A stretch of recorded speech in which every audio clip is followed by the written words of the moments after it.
What's going on, everybody? It's Rockman3K3. My name's Leroy. And we back again for another great episode. We formed together like Voltron to create the Nerd Plate. As long as I can be the blue one and the green one. Go for it, man. I'll totally be. I'll form the head. It's cool. See, the head's too much responsibility. And plus, the last time niggas formed up to a head, they got their ass whooped. Because when the Power Rangers made their Megazord, and Tommy jumped in Megazord. Giving him to work for a week. A week. Shit out of him. He's like, I'm the only one man in my. Hold on. I put my autopilot and come beat y'all asses in the motherfucker. Right. Like, you can't beat all of us. I just like how he jumped. He did that shit right there, and he showed up behind him. And he was like, what the fuck? Watch out, pie. And as soon as he started punching, Sparks flew, nigga. All of them. Why did they all get eaten out of their own mans? It was like, He's like, fuck your Megazord, nigga. Tommy, nigga.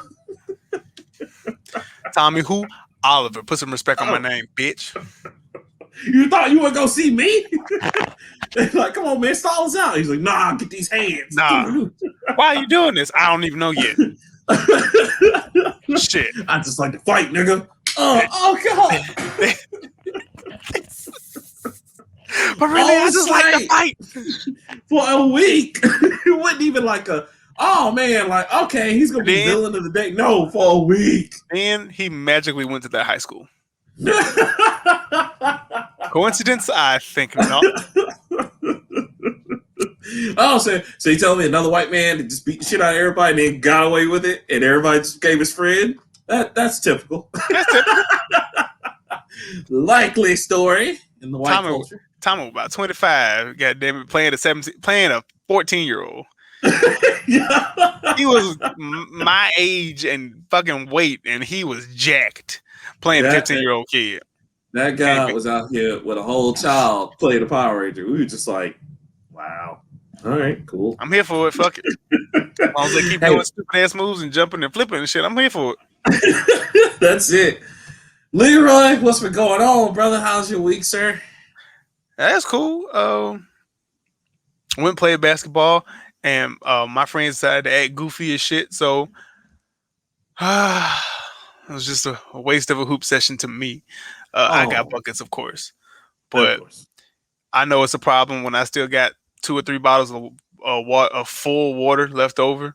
Mm-hmm. That means I ain't run half as much as I was supposed to.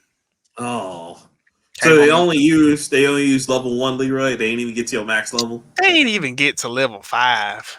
That's terrible. And level 5 is me breathing hard. I'm still gonna play. I'm just gonna be breathing hard. But did that, and I came home and cut the grass. That's how untired I was. So I aimed to cut the grass like, oh man, this ain't nothing. Like, y'all didn't even make me run hard. I got out, I left the court, went home, got out the car, started cutting the grass. Yo, that's one of those moments where Leroy just left the court disgusted when he beat everybody. I mean, yes.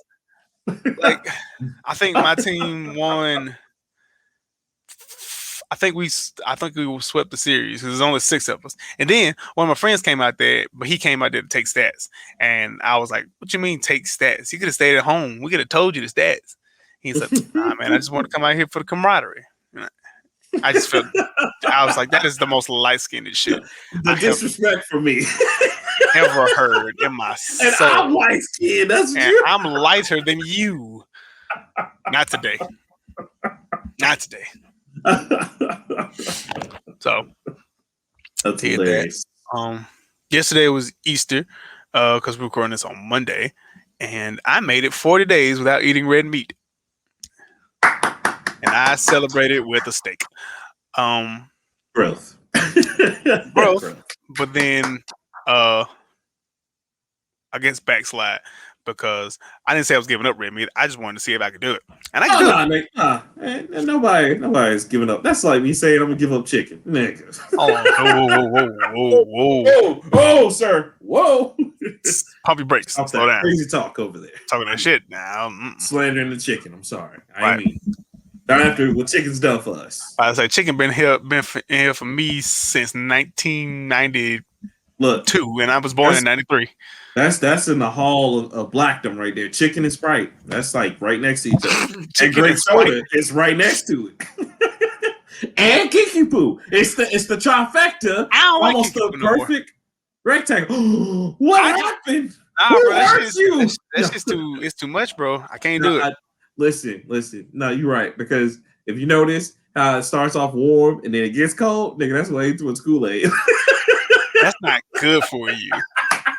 Like, you know how Hawaiian Punch, all 23 flavors at once? You know how Hawaiian Punch always warm, no matter how much ice you put it in there? No matter how much ice you put in that should tell you that shit ain't good for you, bro. That's that jug is a jug of diabetes, bro. Right. Jug of diabetes. I didn't even know they made other flavors of Hawaiian Punch. I thought the shit was just red. Turns out they got a blue flavor and a green flavor. And they got a purple and an orange. I was just like, who the fuck are they? I think your Hawaii punch is defective, sir. Right. I've never seen one outside of they must have put the nigga with who colorblind on flavor today, because this shit here, I don't like it. I don't like this. I don't like this shit at all. Hawaiian punch is so potent, my guy. Even when you cut it with water, it's still too much fucking sugar. That's a problem. Like I'm saying, you can put a jug. You can put that jug of Hawaiian Punch, put it in the freezer. It ain't gonna freeze overnight. It takes 2 days to freeze that shit, at least. And then you can take it straight out the freezer, pour yourself a glass, and it will look like a slushie. But as soon as you drink it, that shit gonna be warm. What the fuck? How, Sway? How? they got them chemicals and nutrients. It's the sugar, water, and red. Shit, red dot number 5. It's all the reds. Right. Oh my god. Yeah. Other than that, man, not much. I do have my top 5. Let's hear them. What you got? Is it top 5 good games on the 360? Yes. All right. So I'm gonna switch that list because for some reason I got my PlayStation 2 app. Ooh shit! Oh, so we're finna get We're finna get 5 good games to play on the PlayStation 2. Let's get it. In no order. Let's get it.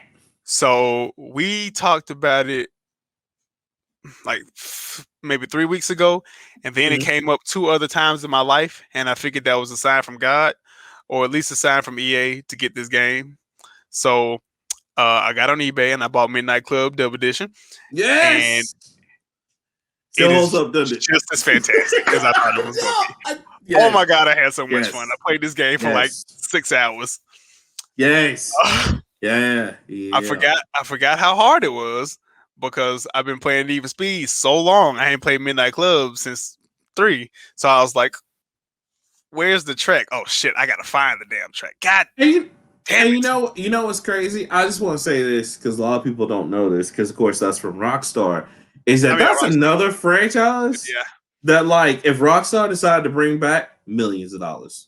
Like, that's what's crazy. That's why it kills me. But they don't need the money, though. They don't, because they make so much money with Grand Theft Auto. I'm like, damn, they're doing such a great job with that. Imagine if Midnight Club came back out. Oh, people wouldn't be ready for it. Imagine, like, new cars with dubs, with the dub editions. Imagine a challenger on dubs. Come on. I've seen it before. I've seen this shit before. I saw that this weekend when I was at home for Easter, man. I saw these dudes have some challenges on dubs with a Chucky doll out the window. I don't know if they Chucky gang or what, bro, but it was only in Montgomery. I say only in the gun. When you get those shit like this. Man, boy. That's it. And you know it was, because you know where I was? Guess where I was? Zelda Road. Oh, close. Ann Street, nigga. Ann Street. I was like, it has to be Ann Street. And you know it's Ann Street because Poppy over there run the gas station. He was smooth as fuck. I was like, yo, it's good, man. He's like, I'm good, Poppy. How you doing? I'm like, good, man. They told me when I got to school in Montgomery, stay your ass off Ann Street.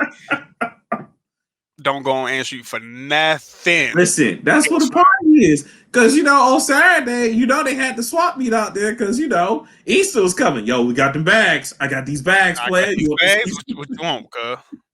I got outside the gas station. He got 50 damn Easter baskets. I already know the deal.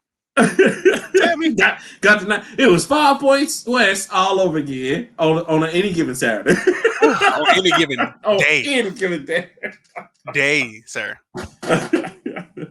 Just to let you guys know, if you've never been down 5 points west, just go down before any special holidays. They always have a nice gift basket, sorry, of alcohol.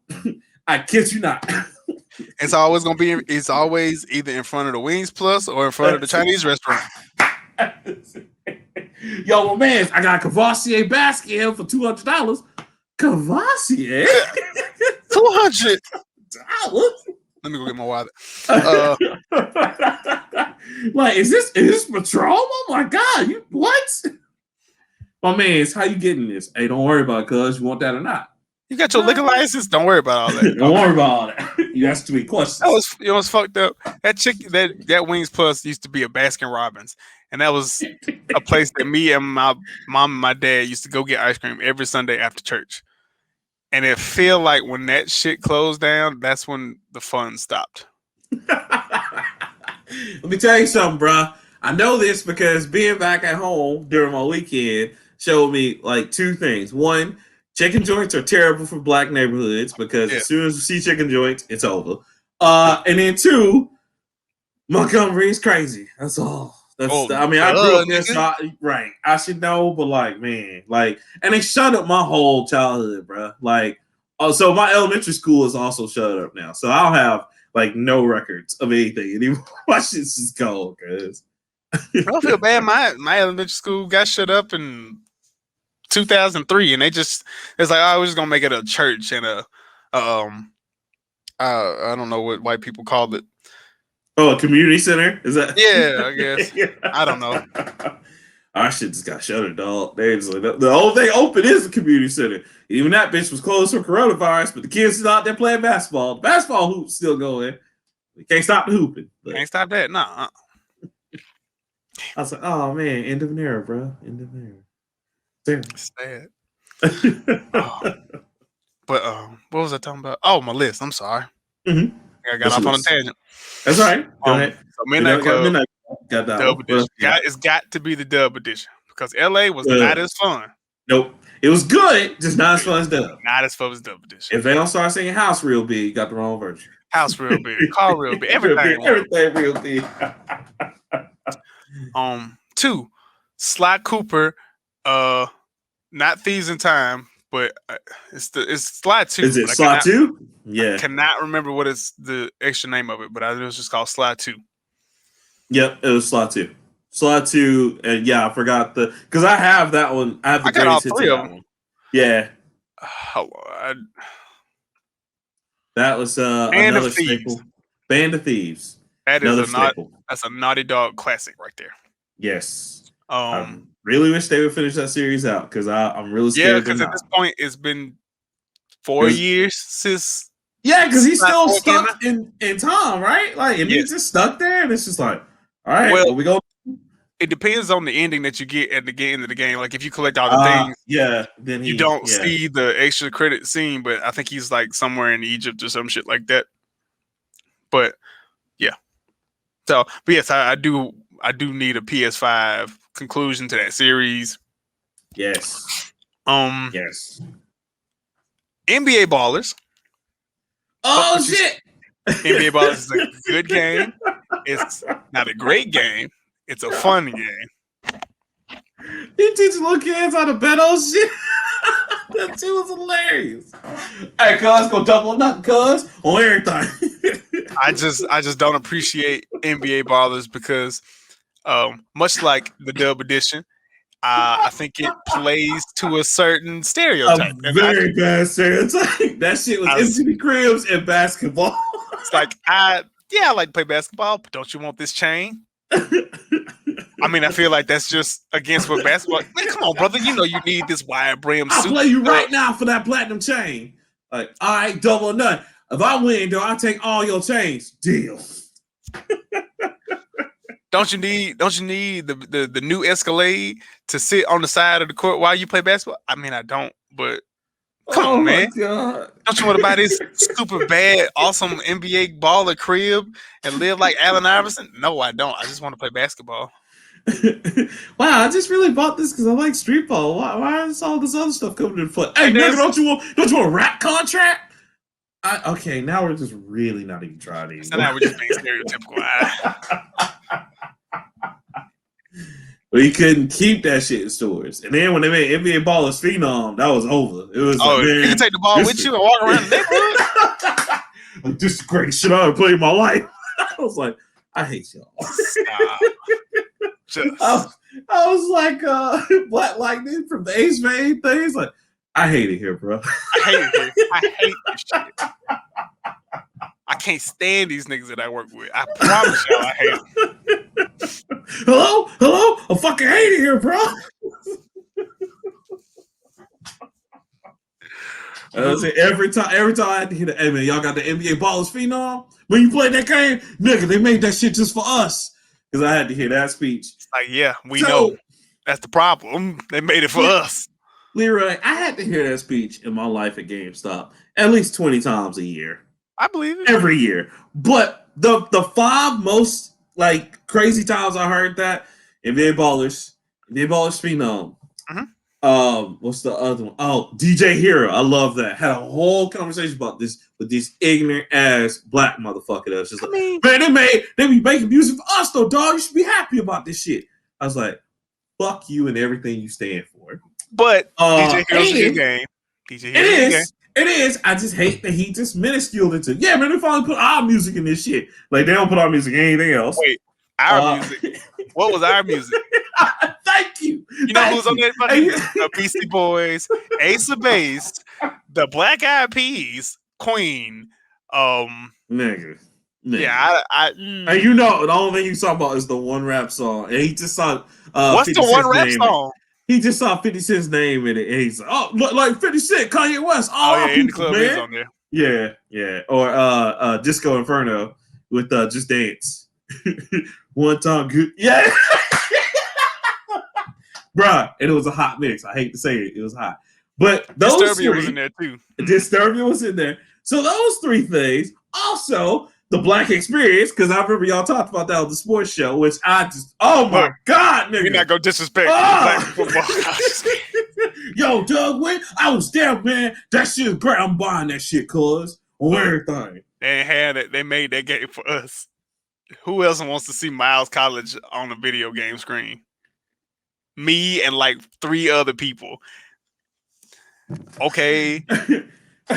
I had a guy, Leroy, come in there, and he was just so ecstatic. I wish I had that shit. I can finally remake the Turkey Classic, nigga. Yes, this is what I want my whole life. I was just like, I hate y'all. See, if you're not in like sports circles and shit, but so for new listeners or whatever, I'm married to a white woman, and I love her to death, and she's awesome. She is amazing.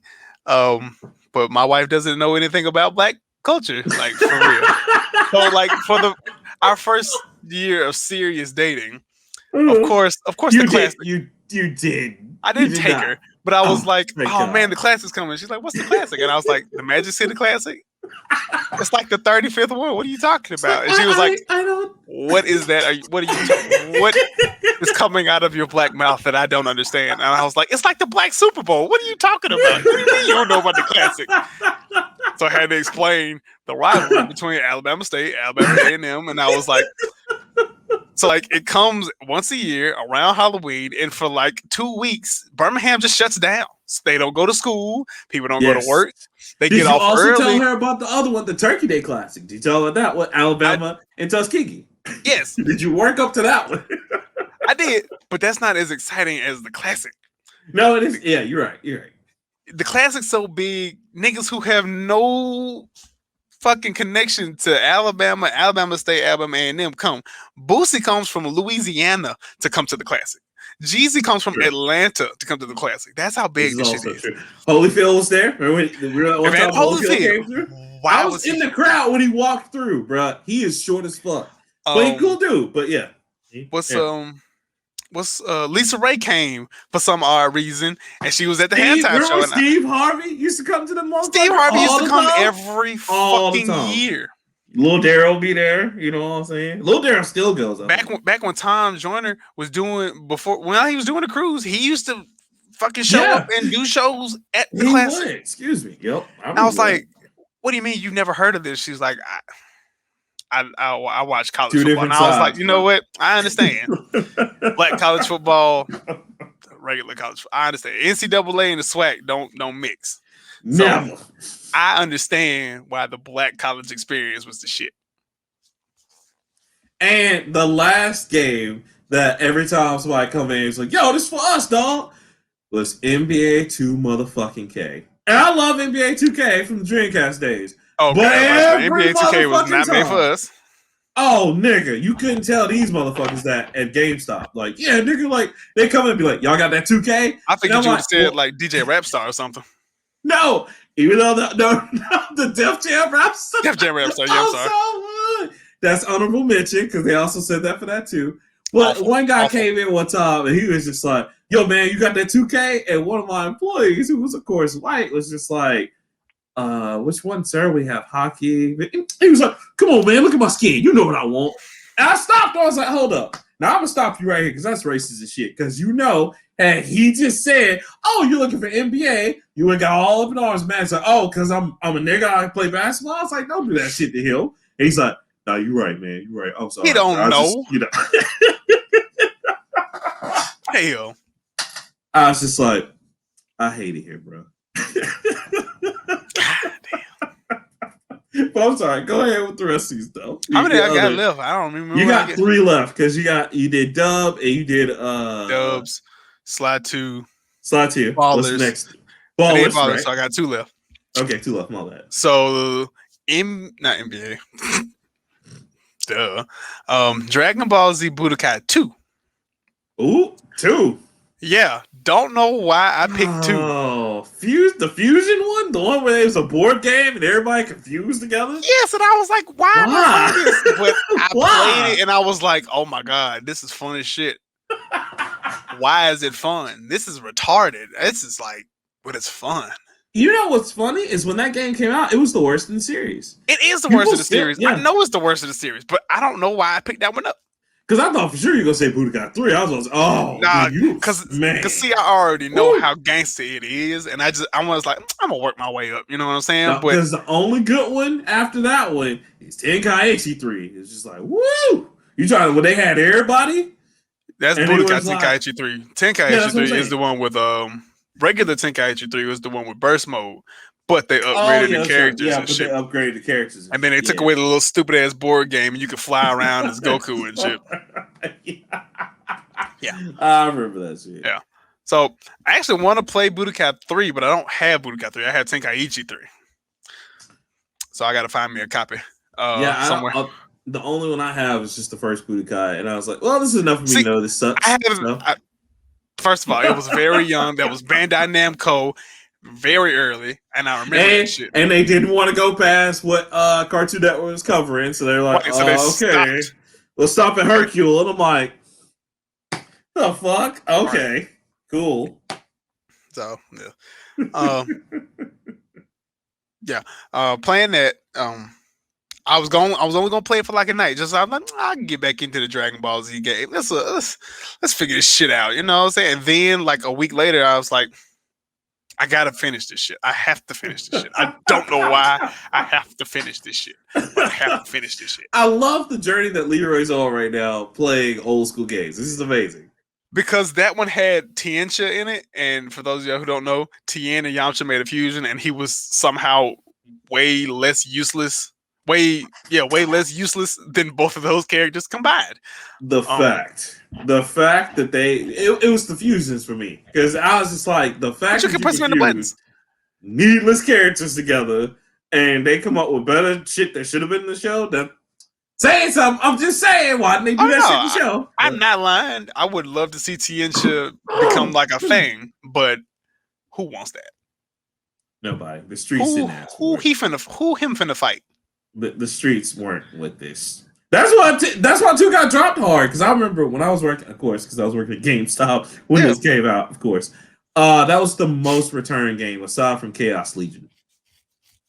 Yeah, I believe it. Because Chaos Legion, as cool as I'm gonna just judge this by how I used to judge games. As cool as that cover looked, dookie. They wanted, so the people who made Devil May Cry wanted to make this like goth opera action game series of just all these goth rock like opera action games, and we were just like, this is the dumbest thing ever. Because you played a summoner, which was cool. He can summon some really cool creatures. But if you wanted to get the entire game, you had to play it like 3 or 4 times, right? Because there's only some stages where you have to have this summon, and if you don't have it unlocked or you don't have it equipped, can't play it. You can't play it. It made no fucking sense. It was just bad. Yeah, no, go look it up, guys. Chaos Legion. It was not. I think I still have that game somewhere around here. It was ass. It was basically Devil May Cry 2 Part B, and the bad one. Yeah, out of the terrible whole connection, it was the worst game, believe it or not. And yeah, I believe it was bad. And the last game, which is the game I enjoyed and beat the quickest, for some reason, was Jak 2. Jak 2. That's not. So, do you think they're ever going to kind of finish that series out? They finished it. 3 was the ending. I do not know why they stopped it there, but yeah, I guess so, because Daxter was like its own thing, and then what was that? Jak X Racing was just Daxter was a prequel to 2. It was. You're right. And then what was Jak X Racing? What was that about? Was that it was just a racing game because in Jak in the Jak and Daxter series, you knew you was gonna get 3 things. You was gonna get racing, you was gonna get guns, and you was gonna get adventure, I guess. But you knew racing and you knew guns was gonna be a part of every single game. And guys, except for the first one, because the first one didn't use guns; it used crystal power or eco powers. But you still shot shit. Well, and then the funny thing about that is, like, guys, this was the biggest kid game to like teenager game real quick, because 1 and 2, it was 1 and 2 is the perfect transition in my opinion, because you go from 1 where he's like kind of still a kid, teenager, and then it's just like, by the time he turns 2, he's like 15 years, right? Yeah, he's fucked up in the head now. Hey, so real quick, for whatever reason, because we went through a dark phase, he is now, and he has a Hulk thing. Okay. Like he was mute for like the whole. He didn't say a word the whole game, and Not then one. 2 happened, and his first words was, "I'm gonna kill Praxis," and I was like, "Oh." You literally woke up and chose violence. Good for you. Good for you. Well, this is funny, guys, because he's also voiced by Ian Ziering, the guy from 90210 and Mighty Ducks. So it's just like, he was still voiced. He was voiced up until the end of that character by Ian Ziering. So very, very crazy stuff. So, like I think I've said it before, but Jak and Daxter will always be like my favorite PlayStation 2 like series, just because like those games were perfect. They had everything. Oh, dude, respect, because like again, that's Naughty Dog in their prime. Yeah, bro, and then on top of that, like it was the perfect mix of action, collecting shit, and platforming. Honestly, I had so much fun playing and that puzzles. Game. They had puzzles too. Yes, and like it was never I guess how you say, like, it was never like stuck in one mode. Yeah. Like it was very variety based, because like even Uncharted has its moments where it's like, okay, I'm stuck in this puzzle, I know this, but and Jak and Daxter, it never really felt like that. Even on the hard puzzles, they're still quick enough to get you kind of right back into action, or right back in the racing, or right back in something fun. You're just like, all right, it made you want to go collect everything. It was crazy. So that. Yeah, so that was my 5 games. Nice. I'll do 360 next time. Another time. Okay. Because I'm still playing Def Jam Icon. I'm Leroy. Look at me. I'm not judging you, but I'm judging you, nigga. Really? Really? I don't know why. New York, nigga. Why? See, I was gonna play Fight for New York on in the PlayStation, but I was like, I'm gonna really feel cheap if I don't finish Icon first. I'm gonna feel like a hoe, even though they don't have anything to do with each other. Bro, that's what that is. No, they don't, because all the good characters, they're like, oh, you know what? We're just gonna take all these crappy ass characters and then put Fight Night engine in. It's gonna be great. What if Method Man and Fight Night? Come on, guys, we gotta win on this. You can't even play with Method Man on this one. Yeah, I know. That was so stupid. I was like, so. And every time I play Def Jam Icon, I sign the same 4 artists: Paul Wall, Sean Paul, T.I., and Ludacris. Every fucking time. I wish I could be different, because like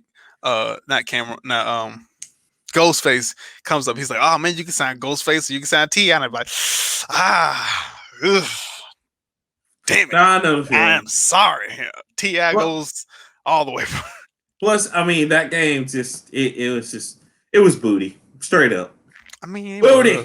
The animation is the only thing that makes it look halfway decent. And that's not even the fight animation. This is like the cinematics. That, and then like even the ending for that was just trash. I was just like, we did all this shit and okay, cool. Whatever. So his face gets fucked up. And then this is your only time. They make it a point to tell you this is the last time you get to change your face. Like, bitch, I don't care. I got one more fight after this. Who gives a shit? Because listen, the best I think Def Jam Fight for New York has the best character select. Because nigga, you get shot up, and D-Mob is like on his way wherever, and they just like, yo, D-Mob's going to jail. You got to break. Yeah, D-Mob's going to jail, and they're like, yo, what the henchman look like? And then they're like, all right, select your character, or make your character. And I was just like, this is the greatest thing ever. Plus, Fight for New York was like more disrespectful. Yes. Because Redman was like, I'm gonna take your tongue out and lick my ass with it. Nigga, what is wrong with you? And even when they would try to be disrespectful, because like Method Man eventually throughout the game, he's like, yo man, you ever at home? I get tired of talking to your damn voice. I get tired of talking to your goddamn voicemail, right? That shit's hilarious. Kudos to that. Kudos. That's good. Yeah. Great. But prayers up to DMX. Man, I saw that shit over the weekend, bro. Still Rough Riders for life, baby. Of course. I did I'm gonna be on Government Name this week. Check out and shout out to Government Name. I'll check that out Tuesdays. If you haven't seen it. But I was talking to Cole, and I thought that I saw an article that said they had that they took him off life support. He was breathing on his own, all that shit. None of that's true. So no, bro. Dude's still fighting for his life and shit. And it sucks, man, because he had already been resuscitated in 2018 with Narcan. Right. And, you can't get that shit too many more times before it's just, so. Yeah, but man. I can't take it, man, if he passes, because that's just that's a whole era right there, dog. And I can't, y'all, if y'all don't, I get not liking him for who he is, because he was kind of crazy out there in the streets, but he was a musical era alone. DMX, when you talk about DMX, you gotta talk about all his stats. Bruh, he had, out of the 6 albums he released, 5 of them went platinum multiple times. He never just went platinum once. And the only reason the last album didn't go platinum is because it didn't have any marketing. So this motherfucker was just out there making hits consecutively. And if he just didn't do drugs, didn't have a hard life, man, DMX would be one of the greatest rappers of all time. I mean, the motherfucker had 15 kids. This nigga is out here. Just DMX is about that life. All right. Nobody else say oh man, DMX was listen. A lot of these rappers now are talking shit about DMX, but they wouldn't talk shit about him in his face. It would. DMX was the dude back then. DMX didn't run with the crew. Did a goddamn movie. He did a goddamn movie with Jet Li, and the shit made sense. Yes, and then remember the other one he made with David Arquette called "Never Die Alone," and that was a young Michael Ealy who's in that as well as his son. That was Michael Ealy before he had upgraded to that nigga that he is today. He still had the green eyes and shit, but he wasn't popping like he is today. They weren't fucking with him like that, and he made one of his breaks off that movie, "Never Die Alone," and DMX was the star on that. And he was called King David. That shit, look that shit up. It's amazing. That is DMX in his prime acting. And he had talent. He really did. So So DMX, you hearing this, man? Prayers up, man. And we need you back here on these streets, please. A happy day, an even happier day. I'm glad that we're doing this today because it's happy birthday to the greatest man like that's alive today. When I say the greatest, I mean like there is nobody who's done more than this motherfucker. Happy birthday to Akira Toriyama because he is he's amazing. I love him for obvious reasons. Yes. If I could hug that man, I would be. Let me tell you something. Let me tell you how great Akira Toriyama is. I would cry. Like, look. Akira Toriyama is so great, y'all. Most of you, the majority of you, only know him from Dragon Ball Z. But what y'all don't know is this man has an art form that has inspired everything. I say he did Blue Dragon Quest. Yeah, he did Blue Quest. Dragon Quest. Chrono Trigger that nobody ever talks about, which was fucking amazing. So yeah, that's the guy. He did like several other projects that we don't even list. But that man is great. That's an era right there. So y'all listen, give flowers to him while you're here, because that dude is amazing. I give that nigga his flowers every day. Because I find some way to talk about him. Listen, I get, and let me tell you something. As much as I'm like, I'm not like a big fan of Dragon Ball Z, I still respect that shit. You know why? Because Goku will fold anybody. Can he beat Goku? I wish I can say that he's not that powerful, but put some respect on my nigga name, bro. He fight gods. Man, look. I don't even believe in Sailor Moon shit no more. Fuck that. I was gonna say, because you used to believe in Sailor Moon thing. Like, no, I did the review. I did the research. I did my research. He has fought niggas. He has fought gods who have control over such things. He has beaten niggas that can beat gods. So I'm gonna say it right now. Straight hands. Your gatekeeper shit, like just like gatekeeper. Straight hands now. We ain't talking boost. We ain't talking power blast. We ain't talking magic powers. Hands, just hands. Can't nobody beat that nigga. I mean, because look, and I mean, they got a lot of little niggas coming up after him that's trying. But yo, even I think 1-on-1 with anybody, man, it's hard to beat Goku. I mean, even Yuji. You know what I'm saying? Yuji would get folded. You know, Yu Yu Hakusho / Yusuke. He get folded on that, you know, like Yusuke get folded. Yeah, Yuji, we ain't seen what Yuji can do. That's true, but based on what he can do in the first episode, he's strong. Yeah, he's very strong. Think Goku straight hands now, he ain't no match. I feel you, man. Now Gojo, man, we're gonna have to see, because that motherfucker is just out here, just like, oh, let me show you what's under this mask. KO. Seems like every time he takes off his fucking eye thing, shit gets real wrecked. Leroy, I saw the episode. I was like, my God, did he just take off his thing and the whole screen just went? That motherfucker was a King of Fighter boss for all of 5 seconds. He was just like, oh, they trying to keep me out. Oh, hold on, let me take this shit off real quick. But he said, hey, don't walk forward, you gonna get caught in. And he was like, huh? What? Whoosh. Zeus. Well, how the hell do we know if he dead? They lived through that, my dog. They deserve it. We leave them alone. Shit, if he alive, he ain't happy. Yo, if you've ever played a King of Fighters game, that is exactly how almost every end boss, with the exception of one King of Fighters, that's how all the end bosses are. They have a flash screen attack. The way no matter where you are on the screen, it's an instant hit combo kill. That was Gojo. Like right then and there for like a few minutes. He was just like, oh man, they keeping the barrier? Oh, hold up. I got you, pimp. Everybody get out of the way. I got this. They built this barrier it only had one rule. Keep Gojo out. Keep and Gojo this nigga out. Broke it. And he was just sitting there like, yep. I'm gonna fuck some shit up. Whoosh. He was like, y'all having trouble getting this barrier? Oh, hold up, fam. I got you. Hold on. I've been waiting on this anyway.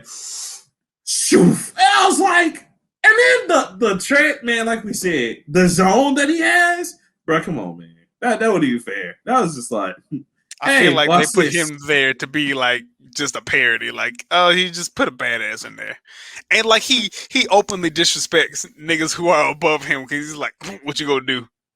Beat me? You ain't gonna do shit. And you know the worst part is he can back the shit up because they all afraid of him. They're like, fuck that nigga, man. I ain't gonna do nothing but fuck him. It's like I'm gonna have to beat Gojo ass. You gonna do what? None. Huh? Oh man, you talking to me? Man, I ain't say nothing. Anyway, when we was talking about these school kids and what we was gonna do for them, yeah, Gojo's over there like, yeah. Since they be over there, be like, it's like both of ours. It's like both of our students. You know, I was gonna ask for it back. You know, I want to trip. You know, I need you trip. Oh my gosh, that's funny. How was your week? I didn't ask you. I think I've been rambling too long. Nah, it's okay, man. My week was good, bro. Like I had a great Easter with mom, hung out with family and stuff, so that was cool. Visit Montgomery for a little bit. I had some other interesting developments, but I can't talk about here. But you know, I respect your privacy. Right. And then, dude, I played Fantasian because Fantasian came out finally for Apple Arcade. I'm gonna talk about that in a minute. Oh, bro, it's so good. Like the payoff is great. Like you know what? Would I like it? No, because it's a turn-based RPG. Ooh. But Leroy, the fact, right? Now, this is what I'm gonna say about Apple Arcade, and I mean this shit, bro. They're killing it. The fact that they put a full-on RPG on that like service and you can play that anywhere. Like I was playing that like a video game on my Apple TV, bro, like for like hours last night because I finally got a chance to sit down and play it last night. And it's amazing, bro. So I will talk about it more when we get into the show. But other than that, bro, you know, it's been good. Mom had a great Easter. That's what's up. You know, so it was great. That's what's up. You want to hit the first thing first? Yeah, what you got? Talk about the most legendary ass whooping that we've seen today. Oh, wait a minute. Let me bless this mic real quick. All right, here we go. I'm sorry, bro. I had to speak in tongues and bless the mic because you talking about the one and only, the God, Godzilla. Put some respect on that man's name. We not finna gloss over the fact that you just spoke in goddamn tongues. Had revival service. Hallelujah. You are going straight there. Listen, it was worth it. My God, Leroy. I'm just going to say this. And people at home, first off, spoiler alert. If you hadn't seen Godzilla vs. Kong yet, I'm going to try not to spoil it, but goddamn. Yeah, no, we're going to talk about. So fast forward about a good 20, 30 minutes. We'll be done. But nigga, Godzilla said, run the jewels. Run them shit. Don't you ever talk about my man Godzilla in public. Ever. Gang, nigga. That nigga like Candyman. He better not say his name.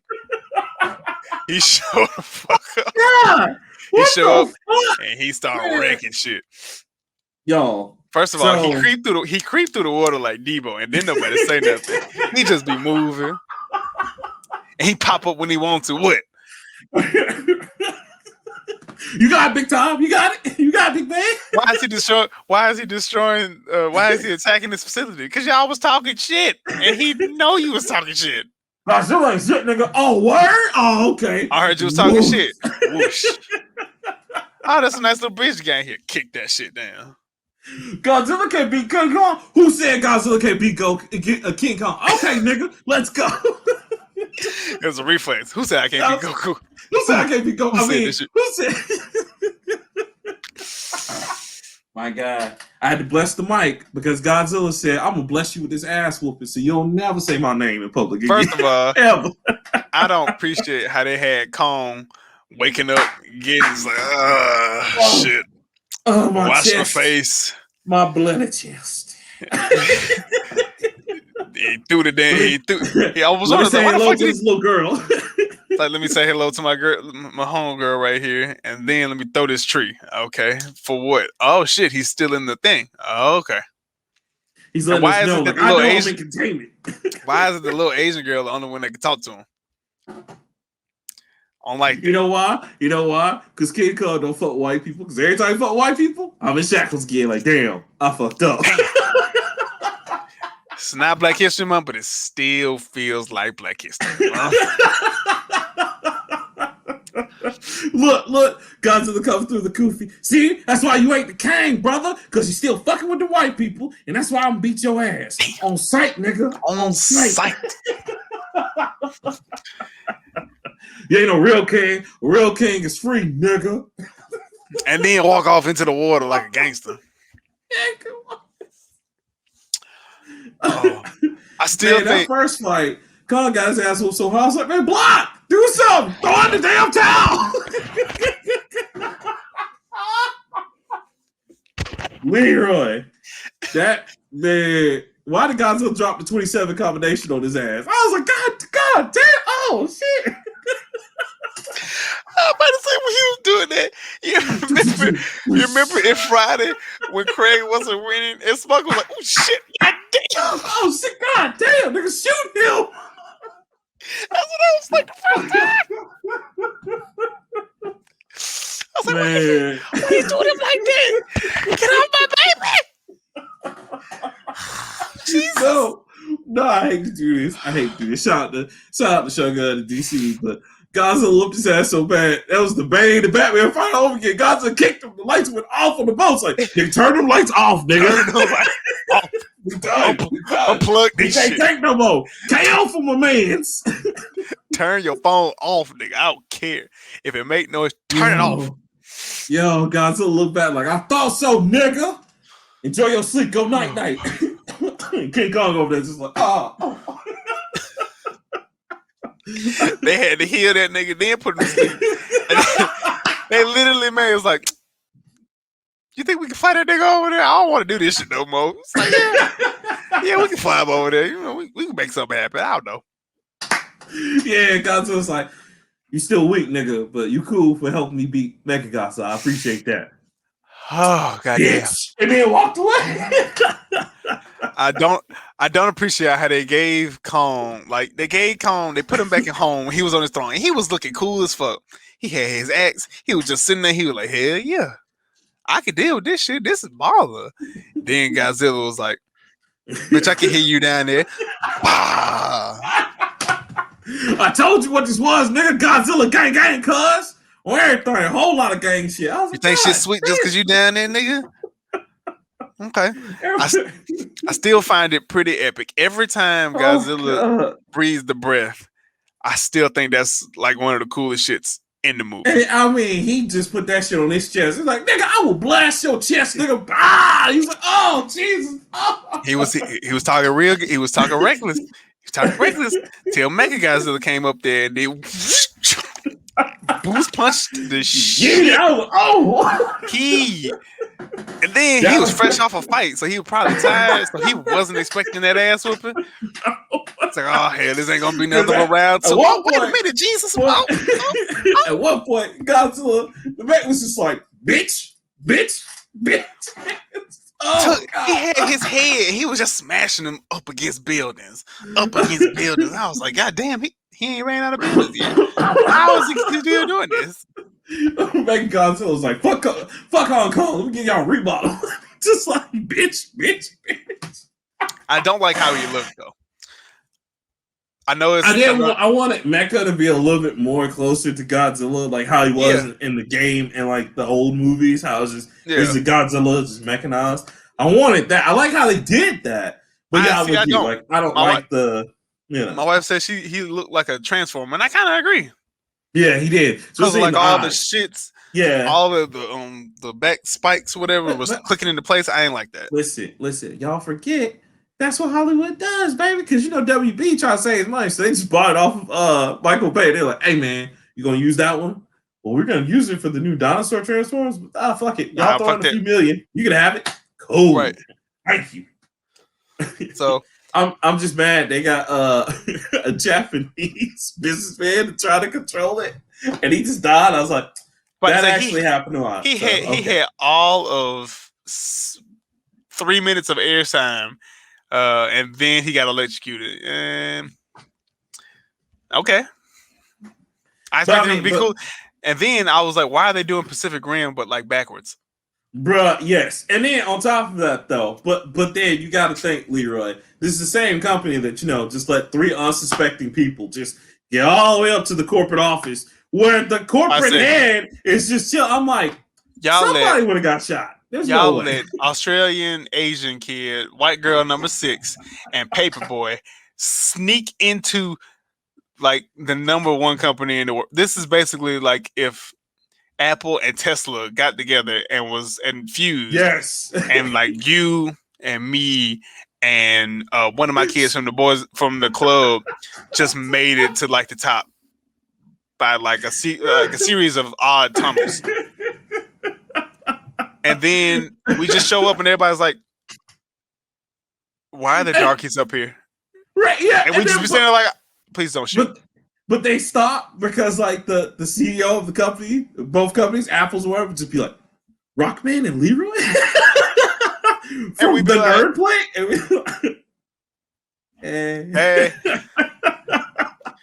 I love those guys. Put them in handcuffs, though. But I love those guys. Put them in handcuffs and bring them in here while I explain my evil plan. And basically, for no fucking reason. For no reason, but I'm gonna explain my plan in like fruition. I just love how everybody was talking. All right, like he was talking to everybody, just backing up. Everybody was just like, "Oh shit!" Nigga. He's like, and he's like, "Fuck!" And then like after that. Tyree, I think Henry Tyree or whatever his name is, just like, that's fucked up. I want to hear the rest of the speech. Right. And then Mecha Godzilla is whooping the shit out of them. And what does Asian Australian kid? He tries to break the password, but he's like, can't do it. I'm just gonna alcohol short circuit the computer that controls the satellite. And I was like, that's not how passwords work at all. That would be like every time you don't know your passcode to your phone, you dip it in some water and this shit just works. No. Or you just unplug your computer to get in. All right, we're in. Like, no, that's not how that works. I'm glad there wasn't keyboard jacking in there, so that's a positive. But like he tried like 8 times. No, he tried more than 8 times because there was 2 scenes of ass whoopings while he was trying. So that bears like, okay, their security probably is not that good. It let him try like 15 times before it locked him out. I was kind of mad that when that Godzilla's beat Godzilla's ass, Godzilla just look around like, y'all niggas help! Oh! Might get my ass whooped. Godzilla looked up like, who gonna help me? Why, God? Like, why? You know what? You beat my ass kind of good. I'll help. No. Little Asian girl was like, Godzilla not enemy. Him enemy. Kong was like, bitch, you just see the ass whooping I took over there. Right, that's what he screams. Like, you being for real right now? You really being real right now? I gotta go help that nigga out. He just did you see scratches in my chest? It wasn't nothing here but glorious mane and muscle. Now I got blood here.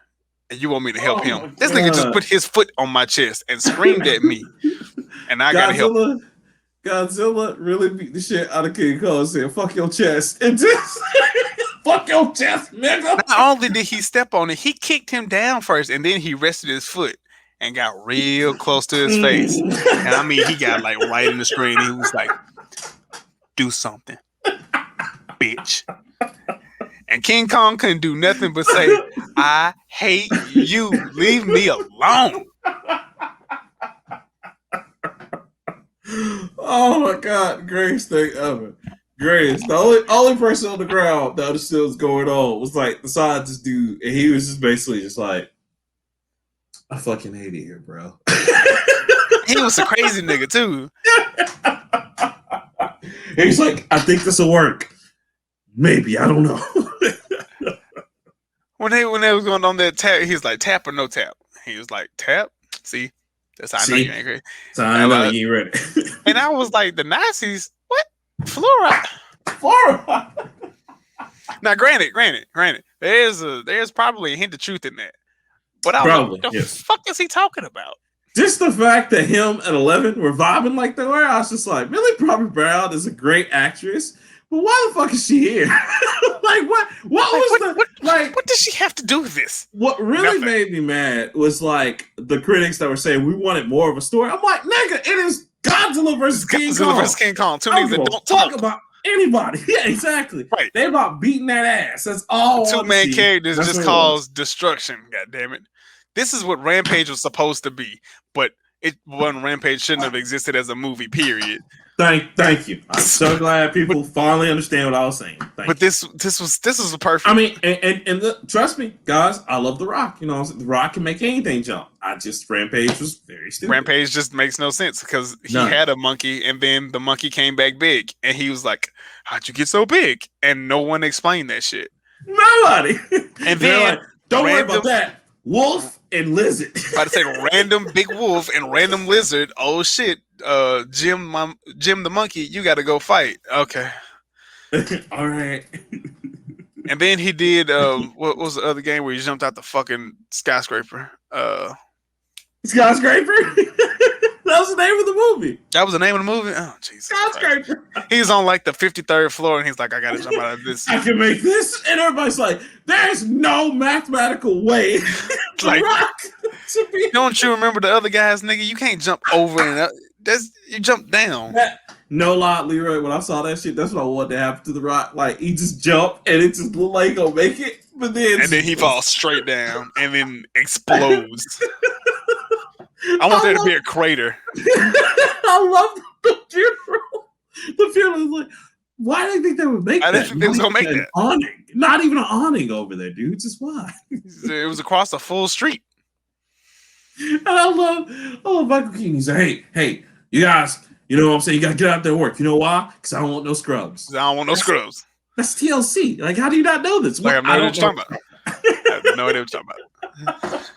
You know what the problem is? Don't go chasing waterfalls. Don't go chasing waterfalls. Stick to the rivers and lakes that you used to. That's obviously a TLC reference. Are you sure you don't listen to TLC? What? No. What is that? Is that something that Bed Bath & Beyond? I don't know. He's like, you know what? I want you guys to keep working for me, and we'll do all the paperwork. You know why? Because I ain't too proud to beg. No, that's obviously a TLC reference. All right, it's getting ridiculous now. No, I don't know what to start. Or Michael Keaton was just funny that movie. That's why Michael Keaton is on my top 10 list. I love the scene where he's like, all right, y'all look out for serial killers, and oh shit, this is Home Depot. And they're all looking like, oh God. He's like, sorry, got my meetings crossed up. Sorry, got my meetings crossed up. Let's go out there and make those sales, guys. Oh my God. That was such a good movie though. Shout out to everybody who did Godzilla and King Kong. That shit was amazing. Oh, Jesus. Go watch it. It's worth it. Like saw it on HBO Max, you just watch it. You just watch it. Guilty pleasure, man. That's what you do. That's what you do it for. Sorry, since that was our opener, I'm gonna go first because I want to talk more about Fantasian. Leroy, this is a full-on game, bro. This is a full-on RPG game on Apple Arcade, which is in many ways leading to the evolution of something major, bro. Like, now, for everybody who doesn't know, so Apple Arcade, of course, is something that Apple came up with a long time ago. It's been out for what, 2-3 years now? I think 3. 3 years. And at first, started off with just simple games, something people can play on the go with their family, stuff like that. If you didn't want to invest for bigger games, they always wanted to get into games, but they're just like, oh, this is a neat little foray.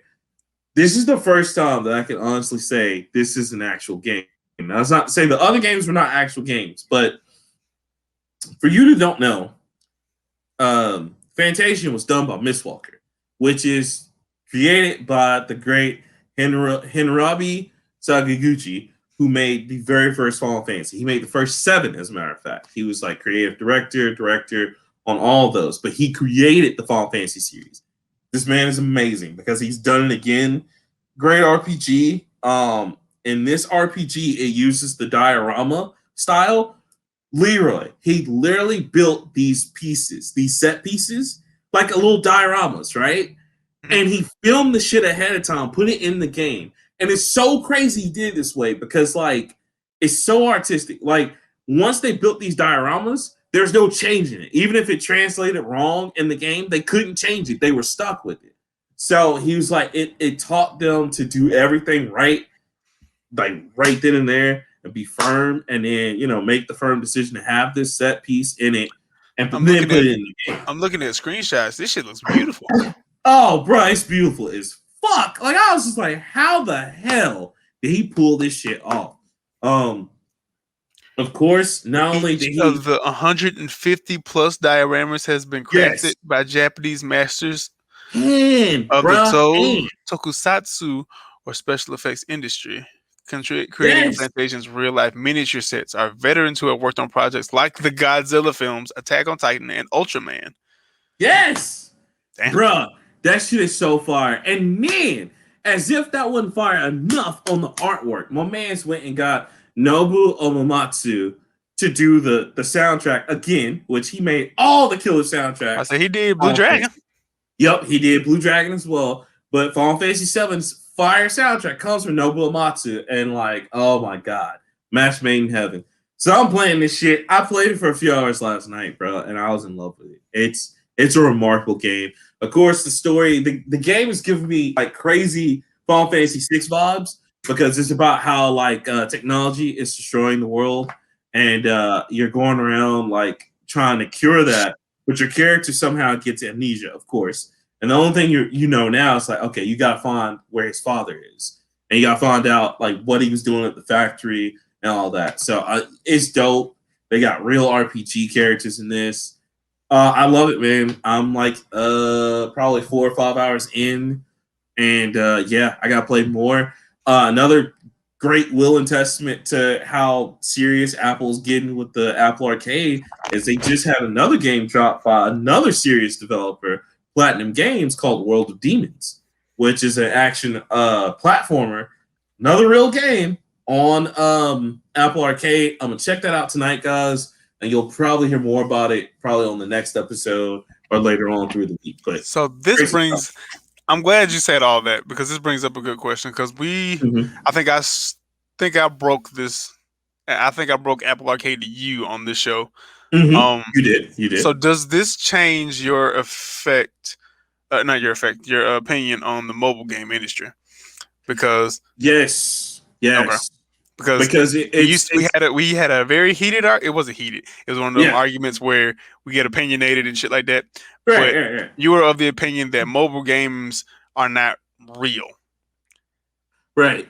Does it change because there's veteran talent working to produce the games, or is it what has changed? Your opinion? I think what's changed is excuse me, the approach to it, because with mobile games in the past, the approach has been for time waster fun or for money purposes, because we've seen that in all of them. The gacha games. I mean, even Nintendo with their gacha games is just like, yo, you just putting in money into Mario Kart. So you just putting in money into Animal Crossing. But this went in the real idea, which is like, no, this is just an RPG. It just happens to be on this format. And I love that idea. And I hope everybody takes that approach, because the cool thing is that when Sakaguchi gets an idea, like he sticks to it, and he sticks to that thematically. And like, I mean, this was a diorama set piece RPG. And this motherfucker said, yeah, we're going to do this. We're going to put it on the Apple Arcade. It didn't sacrifice anything, because even on Apple Arcade, guys, if you want to play this game, you have to have a PlayStation 4 controller or some kind of controller that's compatible with the Apple TV. So it's one of those things to where like the approach is kind of what changed my idea of just like, okay, mobile games. Because like if this is the beginning of a new age of mobile games, I'm with it. You know what I'm saying? Just because it's not there to just take my money. It's there to be like, yo, enjoy the experience, because this is a full RPG. And like, if I were to sit there and play it nonstop for a month, then I've basically gotten a $60 RPG for $4.99. But that's how good it is. You know what I'm saying? Because I don't even care that it's $4.99 a month, which is a good price for. And I said that when you brought that to the show, I was like, that's a good price for it. Yeah. But the fact that this caliber of the game exists for that format changes how I feel about like mobile games, because that's amazing. You know. Yeah, and I was like you said, that's not the only game that they have. Since you mentioned that Right. there are other games that they're going to get, um, I think since Apple, I think Apple knows that they are some price gouging motherfuckers. But like I have always maintained, you know what you pay for when you go to Apple, you know what you're getting. Right. It may Right. cost a grip in this shit, but for something like Apple Arcade, I knew for a fact Apple Arcade was going to be good Right. because Apple is more of the creative sets, I guess. So Mm-hmm. if nothing else, they are good for creating media, whether And that I be their and music bro, interface and shit like that. But and, artsy ass niggas, yeah. yeah, and let me just say this, man. That game alone on the Apple Arcade like warrants me buying that 4K Apple TV for like $200. Hmm? Like it is more than paid for itself because that game right there is just so much fun. Because the only other game I was playing in anticipation to that was Oceanhorn, which they have like a multiplayer game that's like a prequel to their game that came out on Switch, PS4, and Xbox One. Right. But like, and and it was pretty fun. I could definitely see like four people playing it together as like a little party fun RPG game. But the fact that Fantasian is just like, no, this is a real presentation. Here you go. Was just like, yo, mind blown. Like, and even my guy Chris, shout out to him from Pretentious Nerds. We talked about it earlier. You know what I'm saying? I was just like, yo, bro, it was worth every penny. And he said the same thing. He was like, yo, that was the best $200 I spent on an Apple 4K TV.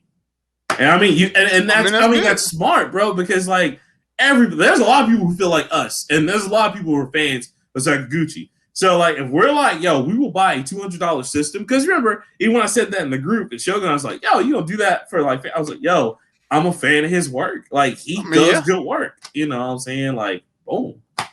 So I'm thoroughly impressed, bro. As I can't long, wait. I mean, I wouldn't let money dictate. Like for stuff like that, Mm-hmm. I don't. I think it's cheap to let money dictate. Whether or not you feel satisfied in buying something, you should enjoy it Right. for what it is. So Right. whether it was Absolutely. $200, 250, whatever it was, as long as you are happy, like with the end result, I don't think you can Exactly. complain, bro. So Exactly.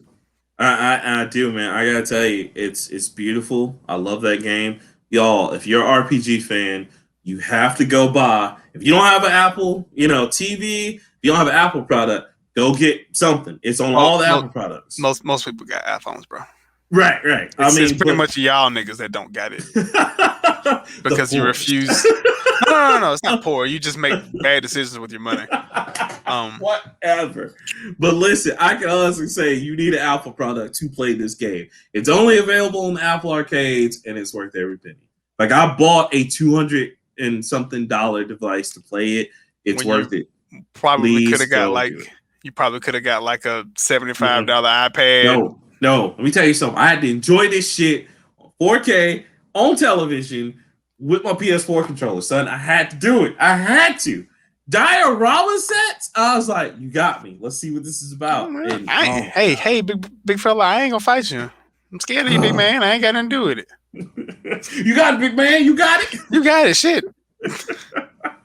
I love it. Y'all, please go play it. It's great. Gucci, thank you so much. As always, retweet you out and like talk about you on like Facebook and Twitter, man. That dude's a genius. And again, if y'all don't know, this is the guy who created Final Fantasy. Just to let you know how big of an impact he has on the entire society of RPGs. Final Fantasy is supposed to be his last game. He was not supposed to make any more games. That was the whole point of the game being called Final Fantasy. And that's how good he is in the industry. That one game that was supposed to be his final game became a whole series and like a household name. This motherfucker he'll make money off that shit forever as long as he lives. So, Yeah. Long live Sakaguchi, long live Umatsu. Thank you for the soundtrack. Woo! That's one. What's yours? Okay. Just turn it down. Down here. All right, come on, Rockman. Come on. So my first one is two very important trailers came out this past week. One I watched, one I didn't. The one I did watch is Wait, the movie trailer? You watched the movie trailer? not a Oh, okay, movie you watched trailer. the anime trailer. Okay. It's an anime trailer. It doesn't count. All right, so he's still not. Yeah, I was about to say he's still not breaking rules. So that's cool. That's what I said. But Yasuke, Legendary Samurai, is coming on Netflix. I think it's this month. It is this month. It's at the end of this month. Yes, it's gonna be amazing. Lakeith Stanfield is gonna be Yasuke, the first black samurai, which is all factual. But this clearly is not gonna be like a biopic type piece. Yeah, no, it's like some magic and shit. Right.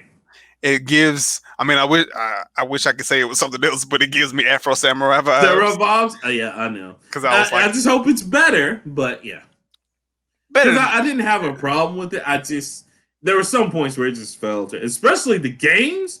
The games left a lot to be desired. I only played. Wait, I thought it was only the one game. Right, it was like 2. That's how bad the second one was. I did not hear about the second one. I got the first one. Don't worry about it. Yeah, don't ever look for the second one. That's all I'm gonna tell you. Bad. I remember. I do remember when I bought the first one. I bought it in Auburn for some odd reason. Afro. Yeah, right. You can't die. You just get yelled at by Ninja till you wake up again. And Space Jam: A New Legacy trailer reveals the extended trailer or whatever. It's like 1 minute and 30 seconds. I haven't seen that yet. I asked the niggas that care about the movie to watch it, and they were like, I like it. They like the trailer, but I've only seen pictures. And apparently, what's the little girl's name? Not the little girl. She's not little at all. What's her name that plays Mary Jane and Spider-Man? Oh, Zendaya. You talking about Zendaya? Yes, Zendaya is playing Lola Bunny. Gonna be Lola. Why are they telling us this now after the trailer came out? I don't understand. Whatever. They need to sell it. That's why they need to sell it, and they know what her tax is gonna sell. It's gonna get all LeBron James. It's gonna sell anyway. Well, just in case it doesn't, and they want to get the other money, you know what I'm saying? Like at least they can get her fanboys or fangirls. So it's like, here you go. Oh my God, Zendaya's gonna be it. I mean, I like Zendaya. She actually turned out to be really funny as an actress. No, she's cool. I mean, she definitely has range, especially after watching Malcolm and Marley. Malcolm and Marie, I'm sorry. I said, what the fuck is Malcolm and Marley? That's something else. Malcolm and Marie, she was definitely in range now. I think my boy John Washington still stole it, but she's definitely in range in that.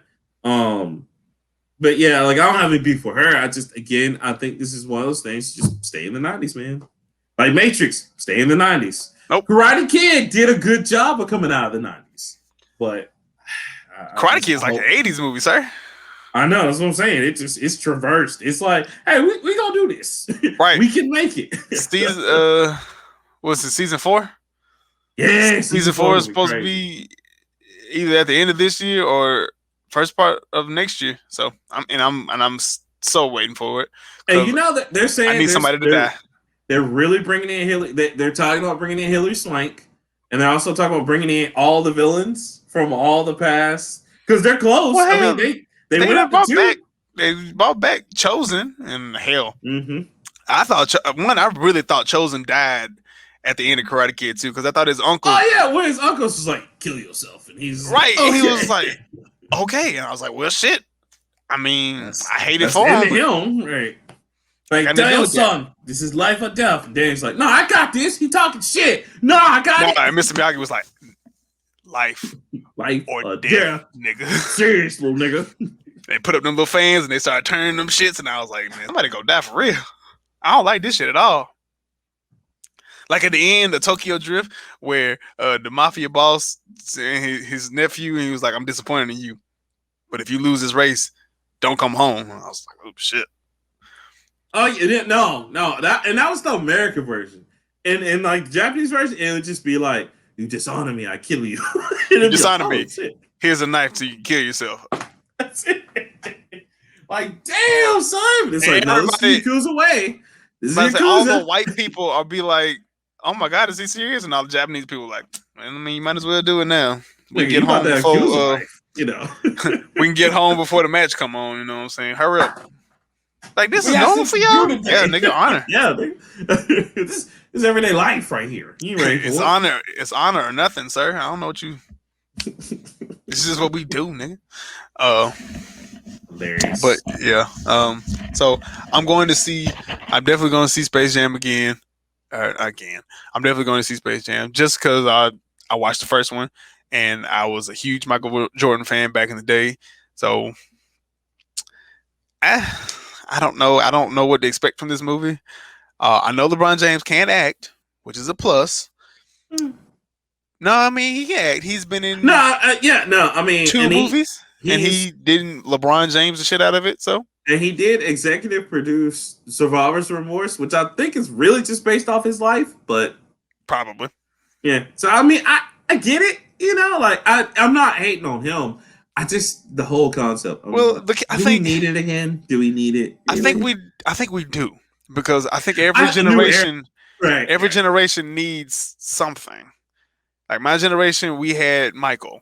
The generation before that, it was like Magic and Larry.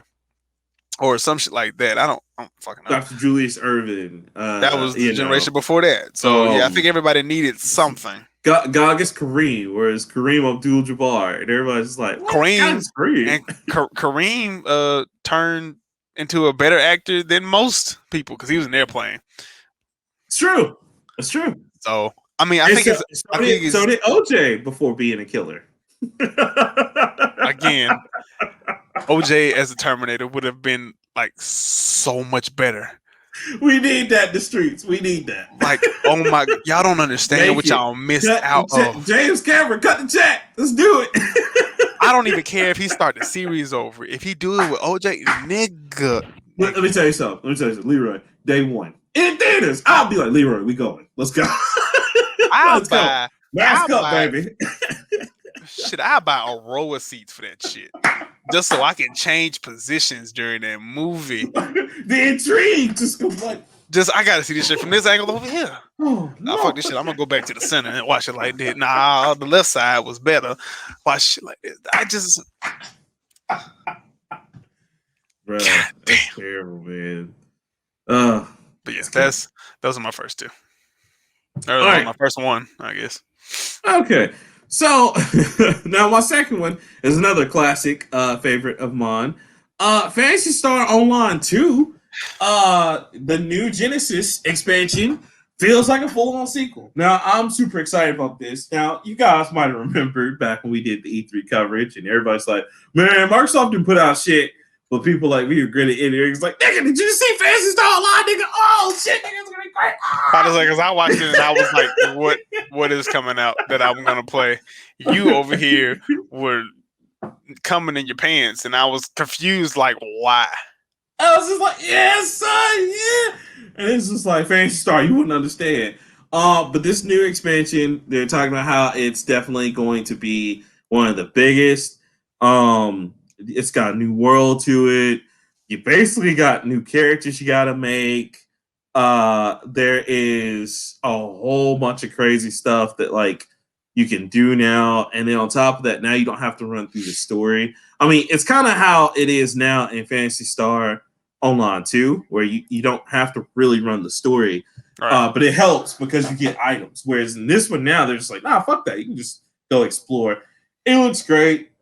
I cannot wait. I am hounding my Xbox. I'm just circling that bitch to see when they gonna drop it on Xbox, man. Because that's it. Because like I even stopped playing because I was like, bro. Because like this new expansion, bro, like whole new world. So you gotta make a new character and everything. Right. So it's like, bro, I don't even give a fuck anymore. Like, I mean, I like my characters. I'm gonna keep all 10, 20 of them. But like, do you really need 20 characters for one game? Yes, you do. Like, yes, you do. Don't answer that question. I know. Look, I'm just gonna say, Leroy, wait till you get Assassin's Creed Online, okay? Don't you say those fucking words. Bruh. Don't you put this shit on me. I'm calling it right now. Look, if we call the KFC console, Leroy, what makes you think we ain't calling the Assassin's Creed Online, brother? Don't use your powers for evil. I'm choosing violence. Time to wake up. Violence. Because then, Leroy, I was just looking at y'all like, what you gonna do, Leroy? It's an Assassin's Creed game. You gonna play it? You gonna be like, I don't want to do it, man. Don't make me do it. I'm gonna support that shit so hard. I'm gonna have Leroy. Be like, Leroy, I'm gonna have 2 collector's editions. You running a guild on this? Yeah, man, I'm running a guild. Oh, yeah. You gotta get this ketchup in it. Hey, baby, just raid with me, please. I'm trying to get this spear, please. I'm trying to get this armor set. Come on, man. Stall a nigga out. Come on, baby. Hit me up. Rockman, come on, man. I know you fucks with you used to fuck with Fall Face 14. Come on, man. Just play Assassin's Creed Online, baby. Come on. I need that vest, baby. I need to. Man, it's gonna be Leroy's first experience with the online MMO. You're gonna be like, fuck this shit. I hate it. Wait, no, I fucking hate it. I played MMOs before. I played League of Legends before. No, that's different, cuz. It's different. It don't count? No, don't count, bro. Oh shit. Cause I hated that shit. I was like, damn. So MMOs, that's the homie Chang used to play that shit, and I was like, oh man, I'll play around. I was like, what? I gotta click fuck this shit right here. Nah, bro, cause this is where you gotta play MMO. You start with your level 1 character. You gotta decide whether you're gonna be a tank, heals, or DPS, nigga. And then you gotta run raids for anything good. Like Assassin's Creed gonna be like, hey man, you want this gold spear? Just raid for a month. You can probably get it. You're gonna be like, man, ain't this a bitch? That sounds like a job. Be like, all right, guys, I'll be back. I gotta go up here and raid my guild because I want this gold spear and this baller. You want your stealth attack? Oh, that's cool. Just run these side quests for like a week. And it's like, what? Why? Why are we doing this? This sounds like a mouse and keyboard type of thing. I ain't got no PC. It's a no for me, dog. You gonna be playing that shit on your PS5 with the keyboard installed, just like, all right, y'all. I turned into that asshole. Yeah. All right, so let's like turn up the DPS. Make sure you have your cloak of invisibility on. It's a ring of invisibility, and I'd have that fucking thing if we were still playing D&D. But no, you had goddamn grow of conscience and shit and ruin my good time. I was having fun being a goddamn half dead hobbit who walks in shit constantly with a platinum belt with a ruby in the middle of it. But no, you had to get a moral compass. I don't want to play by your rules. I'm going to play by my own rules. Why don't you just stroke the nigga's ego like everybody else was?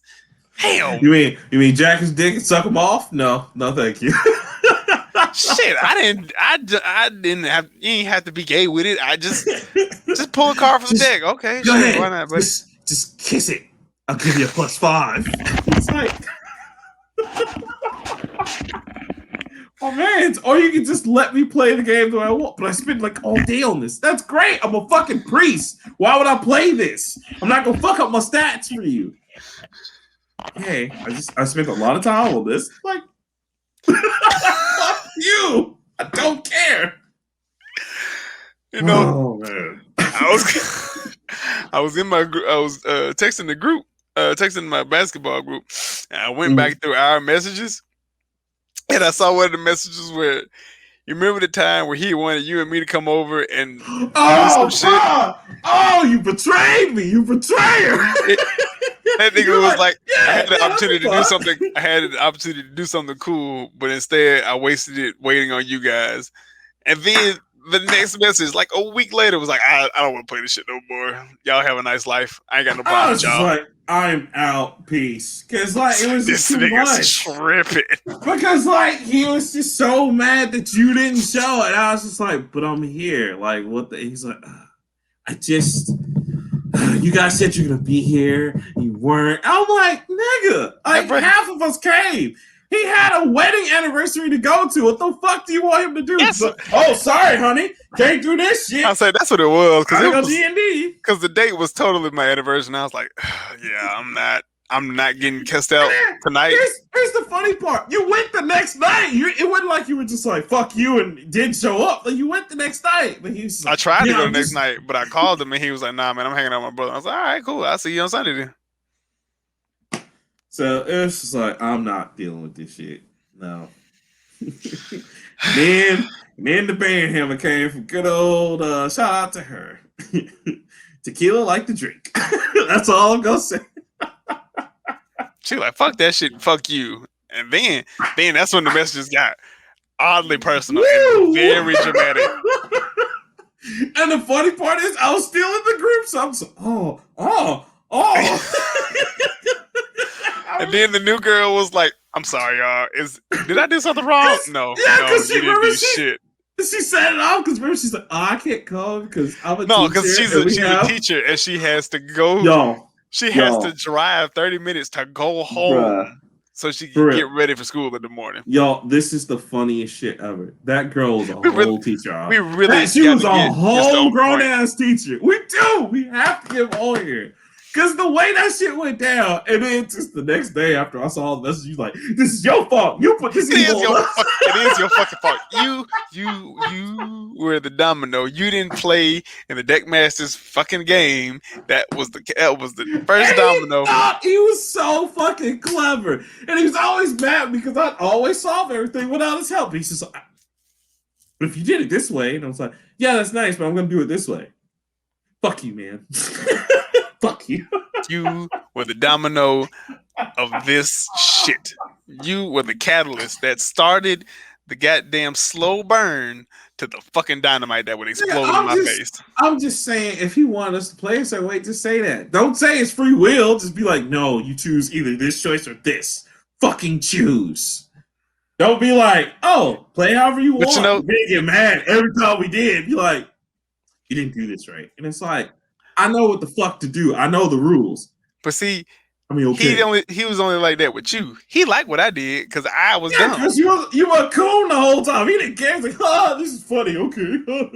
Yep. He let you do whatever. But me, if I'm just like, well, here's the moral. No, oh my God. Just, I maintained childlike innocence and just giddiness and brought energy to the table. I was the dumb one that made shit funny. What do you want to do here? I don't know. Slap a bitch upside the head, take a drink, and steal all the money at the register. Roll for initiative. Fuck it. I don't care.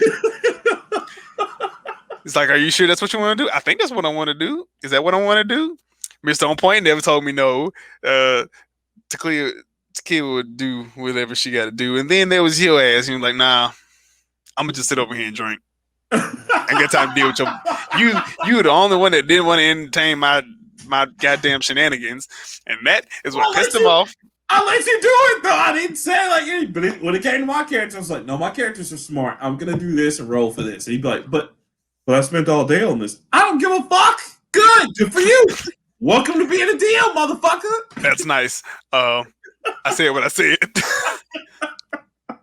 I said what I said. And then the slander after I left, it's like, well, Rockman never played his characters right. We didn't need him anyway. I was like, oh, shit. Really? Because you sound like you're a little butthurt. You sound like you broke up. I was texting you on the table like, look, he don't like you, bro. He talking mad shit. I was just like, I'm pretty sure. What is he talking? Oh, yep. Talking about my characters again. Yep. Hell, at this point, he about to change the name and everything. Oh, well. You know, I saw him at Walmart after that, right? And he's just like, yo, so like, are you ever going to come back? And I was like, no, motherfucker. I got too much shit going on. I'd rather be at home working on my video game, all right? Thank you for the experience. No. He gonna come back? Shit, no. Ooh, shit, oh no. My God. God damn, that's like asking me to open another hole in my head. No, like, oh my God, that was awesome. Shout out to Mr. On Point for inviting us to that. I'm about to say thank you, Mr. On Point, because I truly had the funnest fucking but you know what though? You better be lucky he did what he did, because when he started saying, "Yo, I can go mobile, I can go to your houses," y'all are just like. And Mr. On Point pulled me to the side. He grabbed me on my shoulder. That's how I knew shit was real. He was like, "He is never going to know where any of us live," and I was like, oh, "Okay." That was so funny because I knew it was that, and then the other one where he got mad at you for not coming. I was like, that was the two that was just like, that's it for me. This is the end of the road. Good time. That's them real tears right there, boy. Woo, fuck. Oh, but that was fun. So Damn, I'm I here hate for all of that. What's your next one, Leroy? By the way, again, just gonna put it out there. The one day Assassin's Creed Online is coming for you, bro. It's coming. Don't you wish that evil on me, Ricky Bobby? All right. Whew. All right, back in the show mode. There we go. Now I have found a reason why I have to buy Paramount Plus. Oh shit! It's not. I mean, it's a good reason, but I don't want Paramount Plus. I'm gonna see if I can finagle my mama into getting it. Star Trek Picard is getting renewed for season 2. Nice. And they have through Twitter, through Paramount's Twitter, and one of the shows, one of the previous original people, John Delancey, who played the role of Q in the Next Generation, he's coming back. So okay, that's for anybody who didn't watch Star Trek. Q was this alien of a super intelligent, super powerful race of reality warpers, and he basically fucked with Jean-Luc Picard any way he could, like the whole series. And at the end, Picard ends up going with him to his planet. Was it Picard that went with him to his planet or something? I don't know, but they end up going to Q's like home world of where Q's from. So, it's gonna be dope. There apparently was a trailer. Did not watch the trailer, but the trailer was a voiceover of Patrick Stewart musing about the subject of time. You don't see his face, but you see a series of objects connected to time and Picard's own history, culminating in a Queen of Hearts playing card that disintegrates, only leaving the letter Q. So that means Q's coming back. When I watched the Next Generation with my mom, I like Q because he's like the low-key little trickster guy of the series. But he does provide like wonderful philosophical ideas to the show. Like every time. One of the first episodes that Q came, it was something about it was a trial about murder, I believe. And I think it was a kind of a battle. There was a race that Picard and the crew met or whatever, and they thought one of the girls was cute. So, through their customs, it was like, oh, snap. They did it, and like normal Earth people, Picard shook the hand or whatever. And in their culture, means like, oh, that means I can have like her and I can like fuck the shit out of her or whatever. So they took her, and then it caused the whole little thing. And then Q popped up, and he was like, well, think about it like this. And he basically made Picard's job more difficult, but he made Picard a better captain because he made Picard analyze, have to hyper analyze how things were presented to him and how it would affect like the Prime Directive and the galaxy as they existed in it. So this is gonna be dope for me. Picard season 1 was fantastic. So I'm confused. So it's on Paramount Plus now, not on CBS Access anymore, or CBS Access is Paramount Plus, I think. Oh, Jesus Christ. Well, you know what? That's actually smart, because if both of them would have existed, that would have made no sense. Because, of course, everybody knows Paramount Plus is the parent company of both CBS and Comedy Central. But then at the same time, they did have all these things existing. Because, Comedy Central had their own app. It's kind of it's whatever now. Nobody cares about it. But, because the only thing that matters is South Park Studios and then South Park. But now South Park is exclusive to HBO Max, but South Park is also part of Paramount. So they'll probably be on Paramount Plus as well. Paramount has CBS, BET, oh God, Comedy Central, Nickelodeon, MTV, the Smithsonian Channel, and get your all access to watch Baby Boy, Baby Boy TV, and the Parkers, and Soul Plane. Don't forget Soul Plane. Don't forget Soul Plane. But y'all won't bounce yet. But at least they do have they've come up with a slew of their own originals. You know what else? I'm sorry to interrupt. You know who else they own? UPN. Here comes Mr. Freddy in that tweed suit and that damn notepad. You ain't paid your bill this month. I'm sorry, Mr. Freddy. Here's your nickel. I so appreciate that, sir. And he writes you out a bill of sale on a piece of paper. Sign that shit. Yo, listen. Man, Paramount, y'all listening, man. Go put UPN as part of y'all service. Go do it. I want to see freedom again, okay? I want to see homeboys in space. That's the only thing I want to fucking see. It's the black sci-fi for me. I mean, Dwayne Wayne in space? Come on, man. Do you want a show about nothing? We got that shit. We got that shit in spades, bro. I bring back the Diary of the Slave.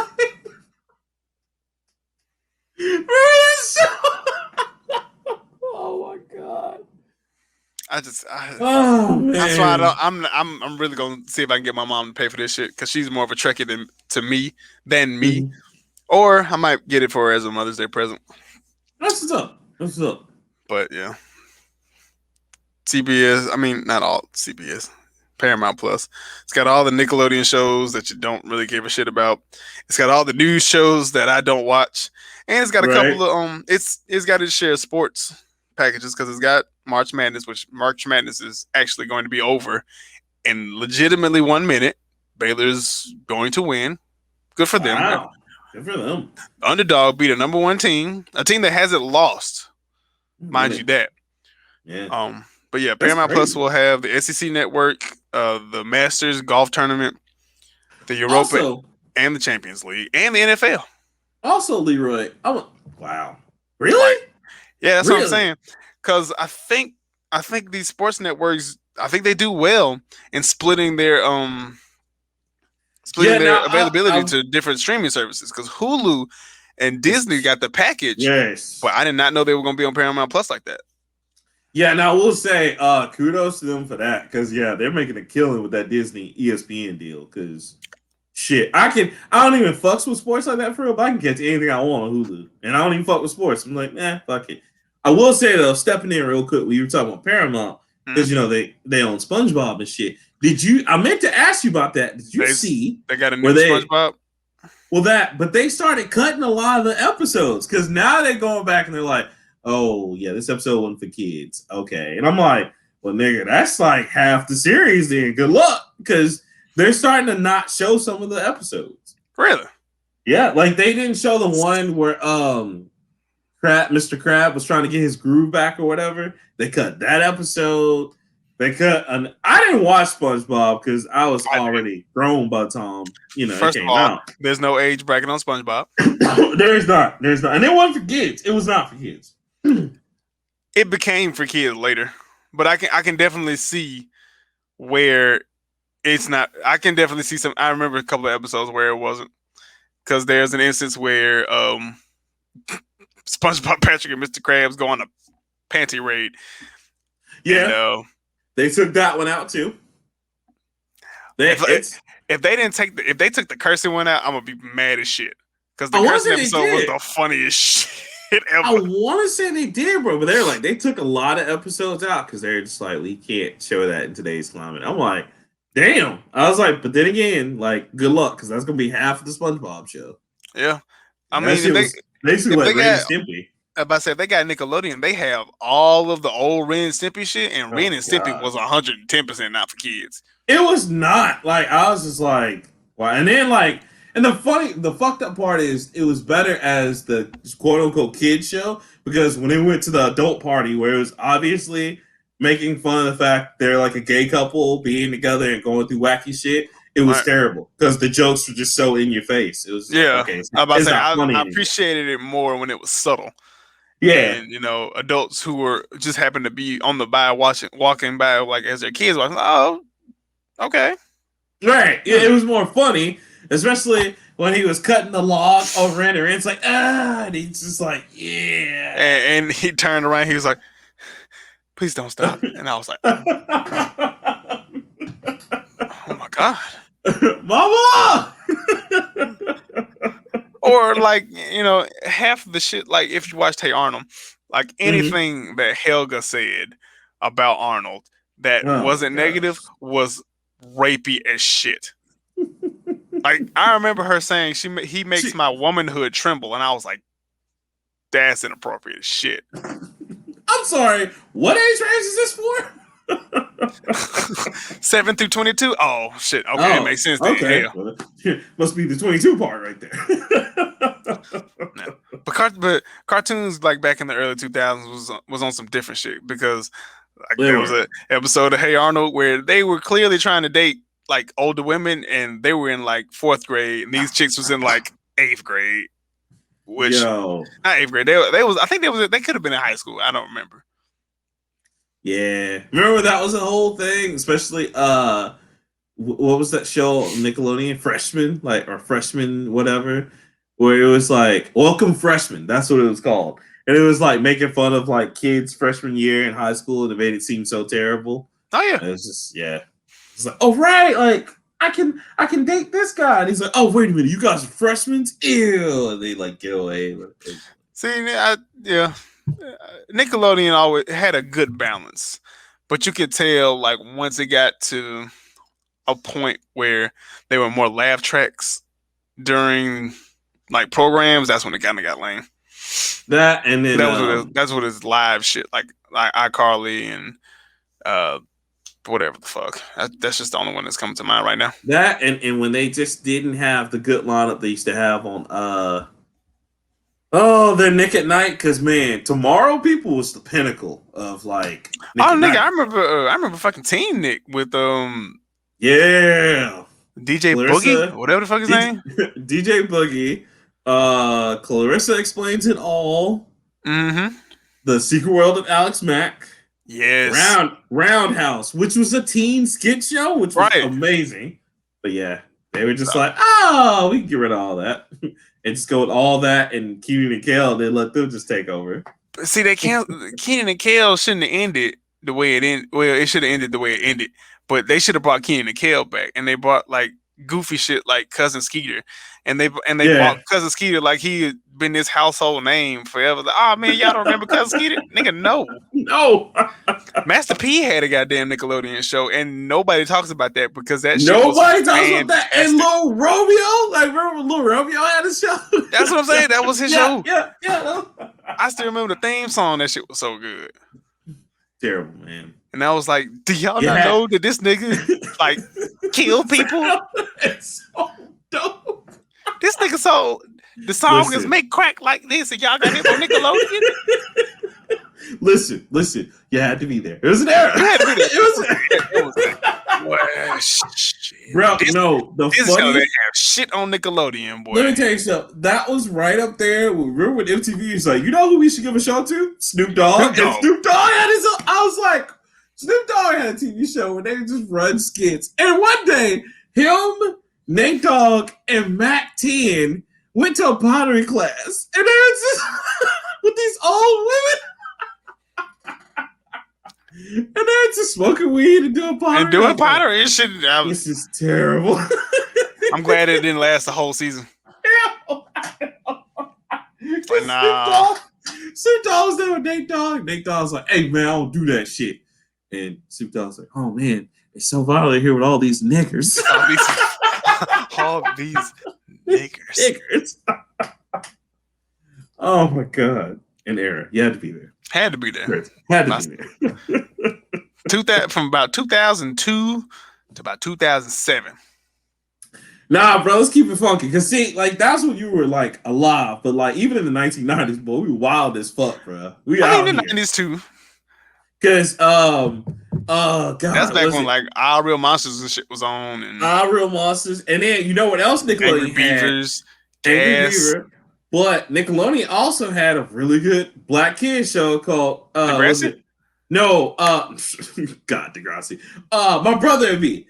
Because like that. My brother. I forgot about that. Yeah. Everybody, good butts. Everybody, good butts. Yeah.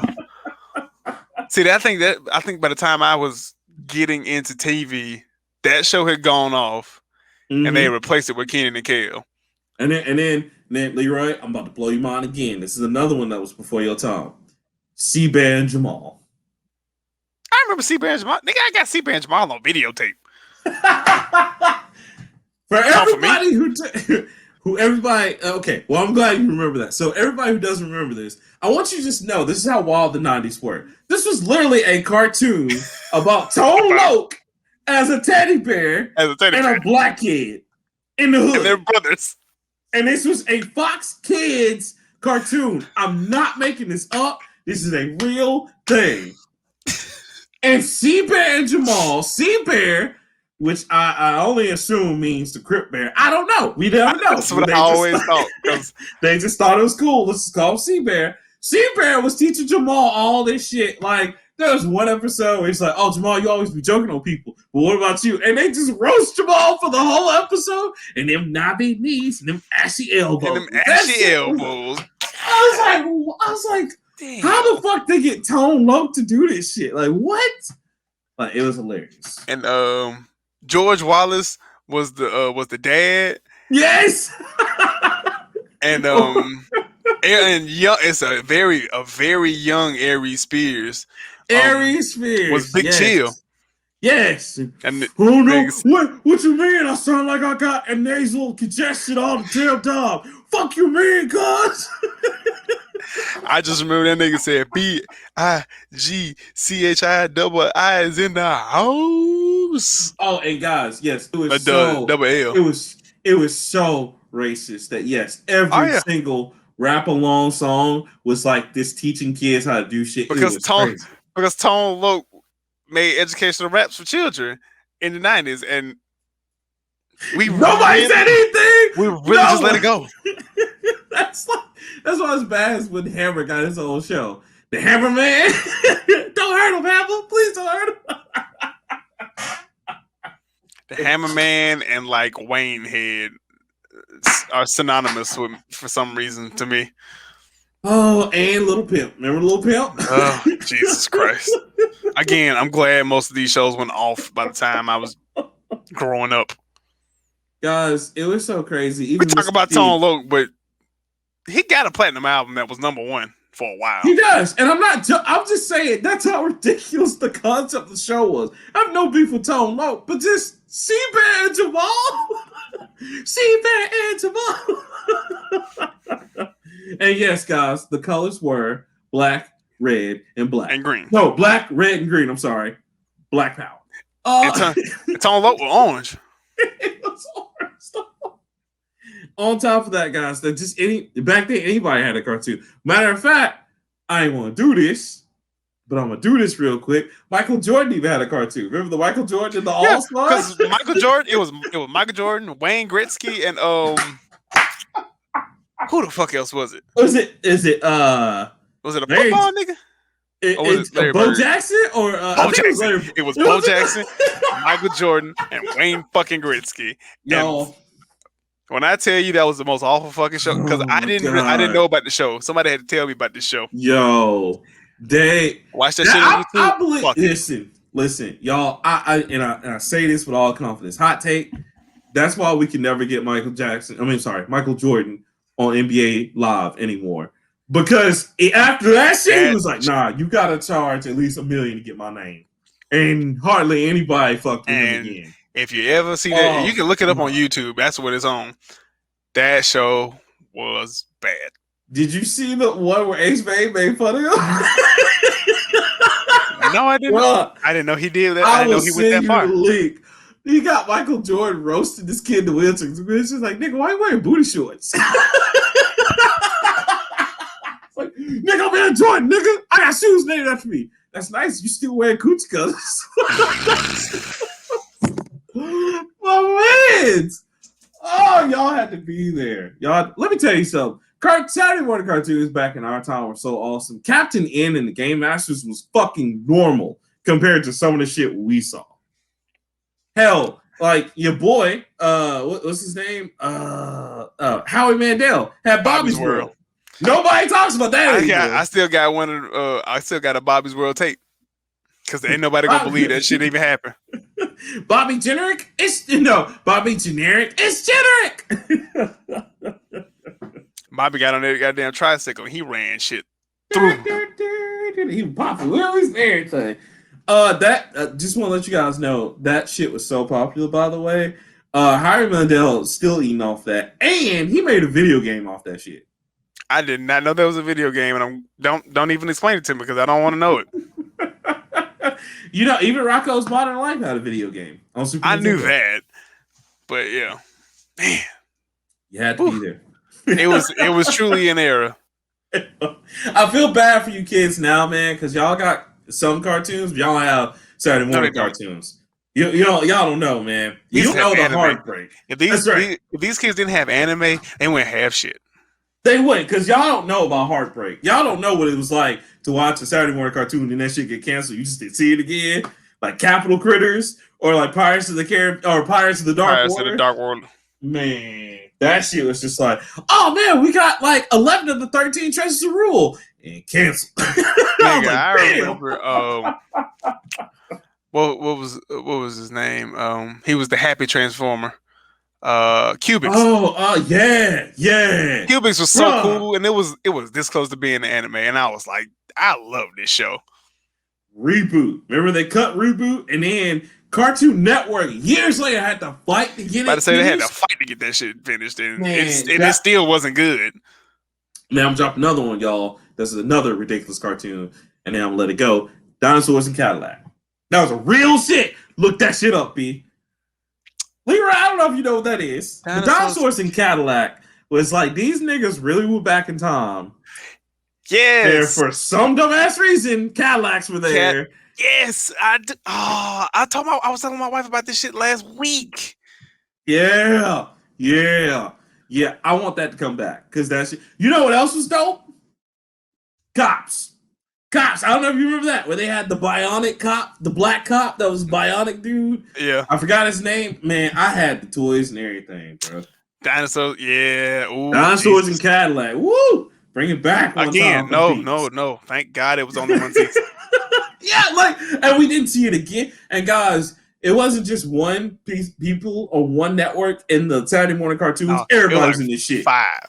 CBS. NBC. Yeah, CBS. Fox. All those. Fox had the best. Fox had the best shit ever. Killing them because they had Teenage Mutant Ninja Turtles, followed by all the Fox lineup, and they had the X-Men back then. That's why they were winning because they had X-Men. I'm about to say they had the regular X-Men. Then after that one went off, they had Evolution, and I liked the Evolution because I ain't no better. Sorry, I know. They also, you know what else is funny? They also made an Avengers cartoon. They made a Captain America cartoon. They made an Iron Man cartoon. Nobody fucking remembers. The intros lit as fuck. Actual cartoon. Rash. I was so I was like, yeah, this. I read the Iron, and I know why they had trouble because the Iron Man comic books back then were trash. It was just like, nothing's happened to them except for alcoholism. They can't put that in Saturday morning cartoon. Hell, I'm surprised that was the first one that they started the MCU with, but they let that up to kids. Yeah, man, because woo. Yeah, Tony don't do nothing else. He can knock some shit back. He can knock the bitches back. Because that was, man, you had to be there in that era. Because that was another thing too, guys. So back then, it was where the cartoons and the comics were so different. Because back then, that's when comics were actually getting darker. Because that's when, like, if you went back, like, Teenage Mutant Ninja Turtles was a happy-go-lucky cartoon because, they're trying to sell action figures. And that's how the guys who created it, that's how they were eating. They were creating all these weird creatures to sell these action figures that kids had to go have. I know. They're 4 turtle brothers, and they eat pizza, and they run around New York and beat up ninjas and shit. And then 2002 is like, oh, shit, people get murdered. Yeah, and see, the funny part, Leroy, is that shit was already in the comics in the 90s. Because they based it off the comics, but they're just like, hey, y'all, like, if we want to make this money, you got to scale it back to kids. You can't be doing this. And see, they made the movies, and they made the movies goofy and serious at the same time. That's true, man. It was that was one of the best Jim Henson Company productions ever created. And they talk about that shit they talk about shit all the time. Y'all, it's like I said, man, you had to be there because, like, you missed your Saturday morning cartoons. I mean, you just hurt. Is this a Jose Canseco bet? Please tell me you didn't spend fucking money on this. Yo, that was the best thing. If I'm gonna get those on DVD because I got the tape somewhere in my house, but I gotta get movie 1 and 2 on DVD. Definitely had the tapes. I want all of them. Listen, Super Shredder. Oh man, you couldn't tell me no when I saw that as a kid. Super Shredder came up, man. What? Back then, Super Shredder could have beat Goku. Back then, Super Shredder could have beat Goku. And you know who that was, right? That was Kevin Nash, of all people. Yeah, I know, because Kevin Nash is 6'10", and Kevin, you know what Kevin Nash's special move is? Sticking his foot in front of your face and letting you run into it. Super Shredder was the goddamn beast. I love that shit because when Shredder got the ooze, they're just like, even the Turtles were afraid of him. Whoa, Shredder, okay, take it easy. This is like. And see, I'm gonna go right. This is my last one too. But right along with Ninja Turtles, we had 3 ninjas. Man, Rocky loves Emily. Rocky loves Emily. Man, what? Was it? Man. I remember Colt, Tom Tom, and I don't know the other one. I can't remember. But shit, I just remember Tom Tom because he was the fat one. It was 3 white kids raised by a Japanese man, and the Japanese man taught them how to use kung fu to beat up. Yeah, no, because he was their grandfather, and their father was like an FBI agent who was just like, "Why are you getting the kids involved for kung fu, Dad? Come on, you know." That show didn't make. I mean, that movie didn't make no sense. But they beat up like grown people. Grown people, and then remember they beat the kids in basketball because they were somehow also. I was like, that's how you know this is a Hollywood made movie. This is some bullshit because karate does not translate to basketball in any universe. It was Rocky, Cole, and Tom Tom. That's who it was. Rocky was the responsible one. Tom Tom was a little small and forced kid that loved eating, and Cole was basically Raphael. Was like, whatever, I do what I want. Do what I want to, man. But they switched the colors because Cole was blue, Tom Tom was green, and Rocky was red. Rocky was yellow. No, yellow. Yellow? I thought it was red. Is it yellow, green, and blue? I don't remember. They all had the kabuki mask. I do remember that. Yes. That was just, and I remember watching that shit when I was a kid, and I was always the blue one. I don't care. I call the blue one. You can't be nobody else but the blue one but me. It's crazy that y'all remember that, but nobody ever remembers Surf Ninjas. Because that was my shit with Ernie Hudson. That was before my time. Quadzu, dudes! Listen, y'all, this is another movie. That made white kids look so fucking cool. They did. And listen, y'all, and now we're going to move on, but there's too much nostalgia today. But y'all, I'm telling you, watch Surf Ninjas, okay?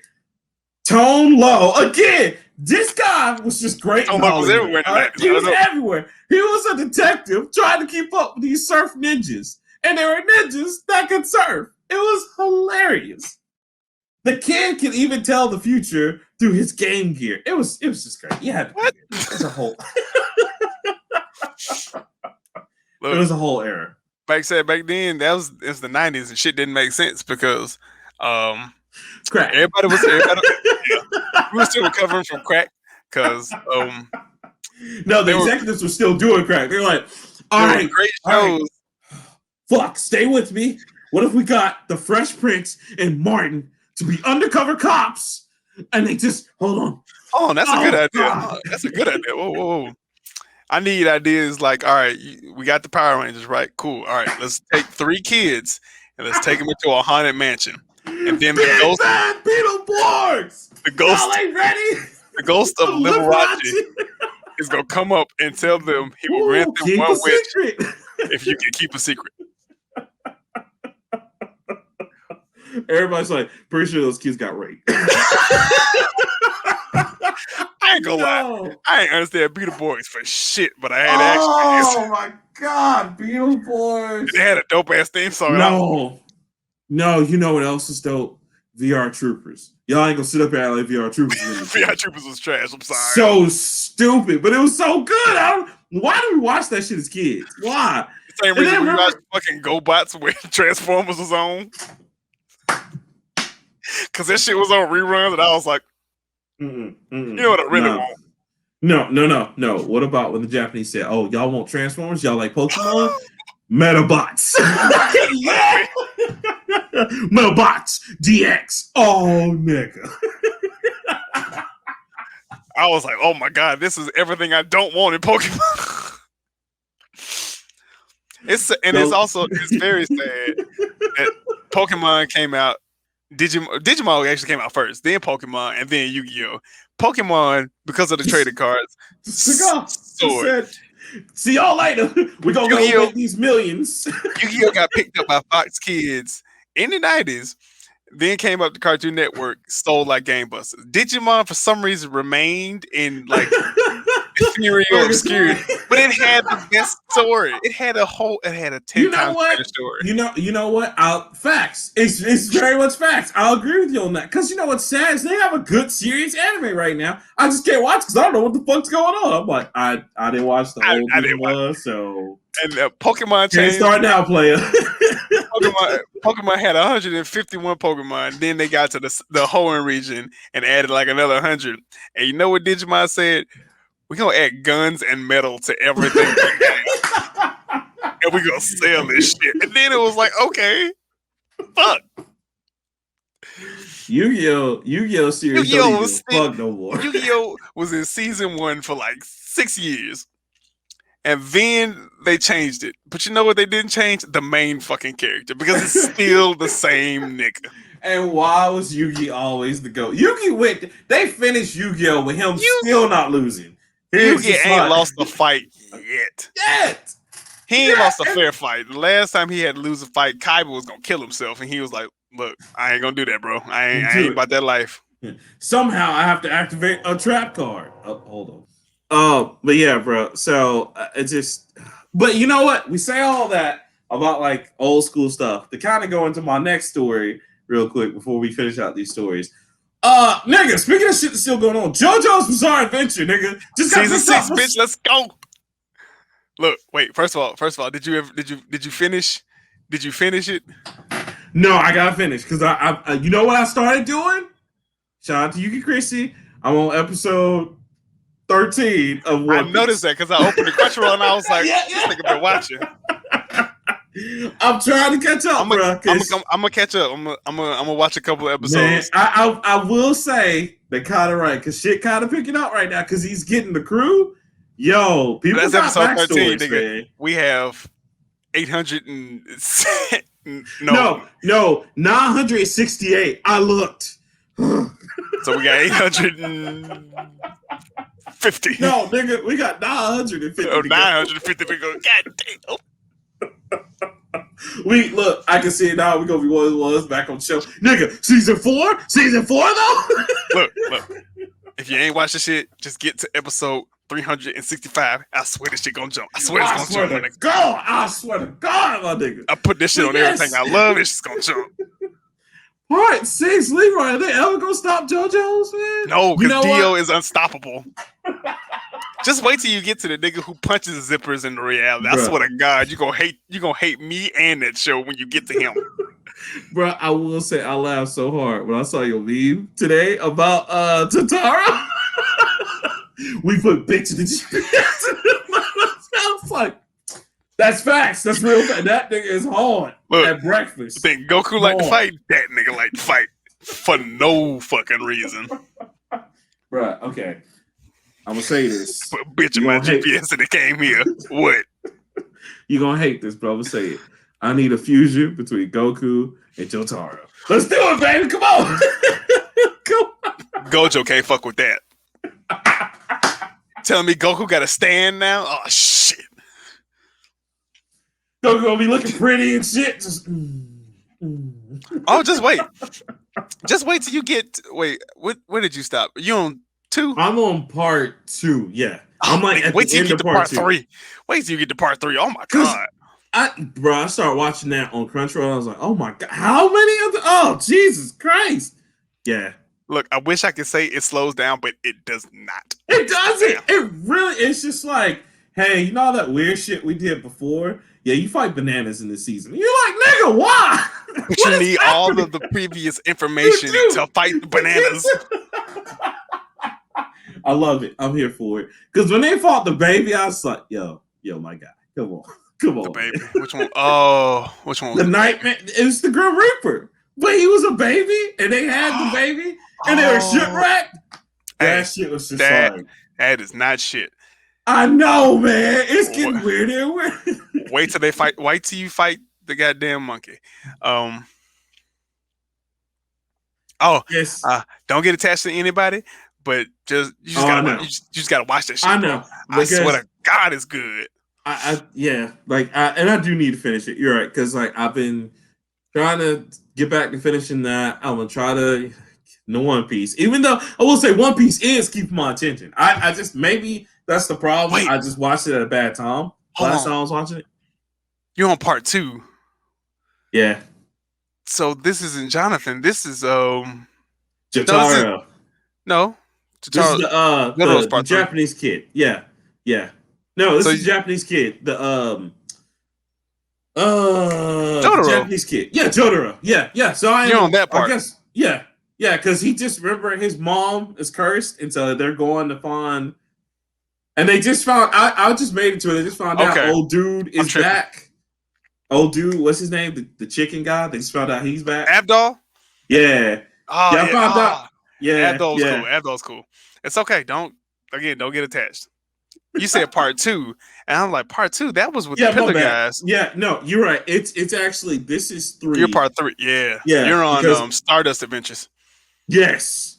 And nigga, because I just got they just got in the yellow submarine, which is the whole thing to the Beatles. To the Beatles. I was like, bruh, come on. So you already seen the monkey fight where the monkey's stand is the ship and he been. Yes. What the fuck was that? And it was going after the little girl. I was like, okay, all right, guys. I'm confused. I'm just confused. I need this guy to get off crack. And then I want to say, if Kissman spoke, because that's basically the creator making an anime by himself, and he has stands, and it's supposed to be leading into the new, Oh yeah.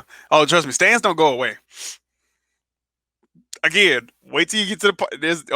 I'm just gonna spoil this. There's a nigga who punches zippers, and when he zippers appear out of thin air, and when he unzips some shit, just random shit come out. I swear to God, it gets fucking stupid. And you're gonna hate me. You're gonna be like, "What the fuck am I watching?" But you're going to enjoy every second of it. Well, because that's what gets you into JoJo's. It's just like, I'm watching this, and this is the weirdest shit I've ever seen in my life, but I cannot turn away. This is crazy. Like, then, for no reason, Dio just gonna show up, and Dio just gonna be doing some Dashly shit, and be like, Dio. Little did you know it's me, Dio. It's just me, Dio, the whole time. It was like, well, fuck you. It was like, dude, Dio, why are you such a dick all the time? Like, why do you hate this nigga? God damn, he even tried to patch this shit up in the first part. That is the original on-site feud. I say that's the original hater. He just shows like Vegeta don't hate Goku compared to Dio hating like Jotaro. Joe started lying. Yeah, just like, I'm gonna hate your whole family, nigga. Because I'm still around. You were supposed to be dead. My hatred kept me alive. It pretty much did. Also, too, while I'm on this subject, shout out to Goku. Not Goku, but Gogo. Shout out to Goku, of course. But Gogo 13 is recorded in Guinness World Records as being the longest manga, bro. They just released in 2016 their 200th book in the manga. Goddamn. If you can't wrap up the story in 150 books. Oh shit! Speaking of, they're showing the commercial for Picard season 2 as of watching. So nice. I think that's a premonition. Yep, it's coming. It's in your future, sir. Also, one other thing too, and then that's it for this. Actually, I'll just go ahead because my last few are like, of course, we talked about Godzilla versus King Kong was dope, of course. Cyberpunk 2077 still not quite fixed, and they said the rethinking 43 gigabyte patch that they put out last 2 weeks ago. Yeah, 44 gig. Yeah, no, and then on top of that, Leroy, guess what? New glitches, and they said, hey, we're rethinking the multiplayer experience because I don't know if you heard this. So this is got multiplayer. Oh Jesus! It was supposed to. So this was funny. is that they were trying to make this big multiplayer integration between it and Witcher because they were going to make a multiplayer game that has both worlds mixed into it, which would have been cool. But now, given how they can't even make this shit work, I don't want it. So they're talking about that again. So, we still over here weeping. Maybe that game will get fixed one day, but whatever. But they did say it will have free DLC on top of them. It better shit. I said the same thing. But when the Game of the Year edition comes out. Right. Wrath of Man looks good. I saw the trailer. That's gonna be tight. Jason Statham in the revenge movie, basically. So I'm here for that. So somebody's gonna get the shit kicked out of them through a glass window. I'm here for it. Yeah, exactly. But my last thing, and then I'm done, is that Yahoo Answers is shutting down, Leroy. Good. It's shutting down the era.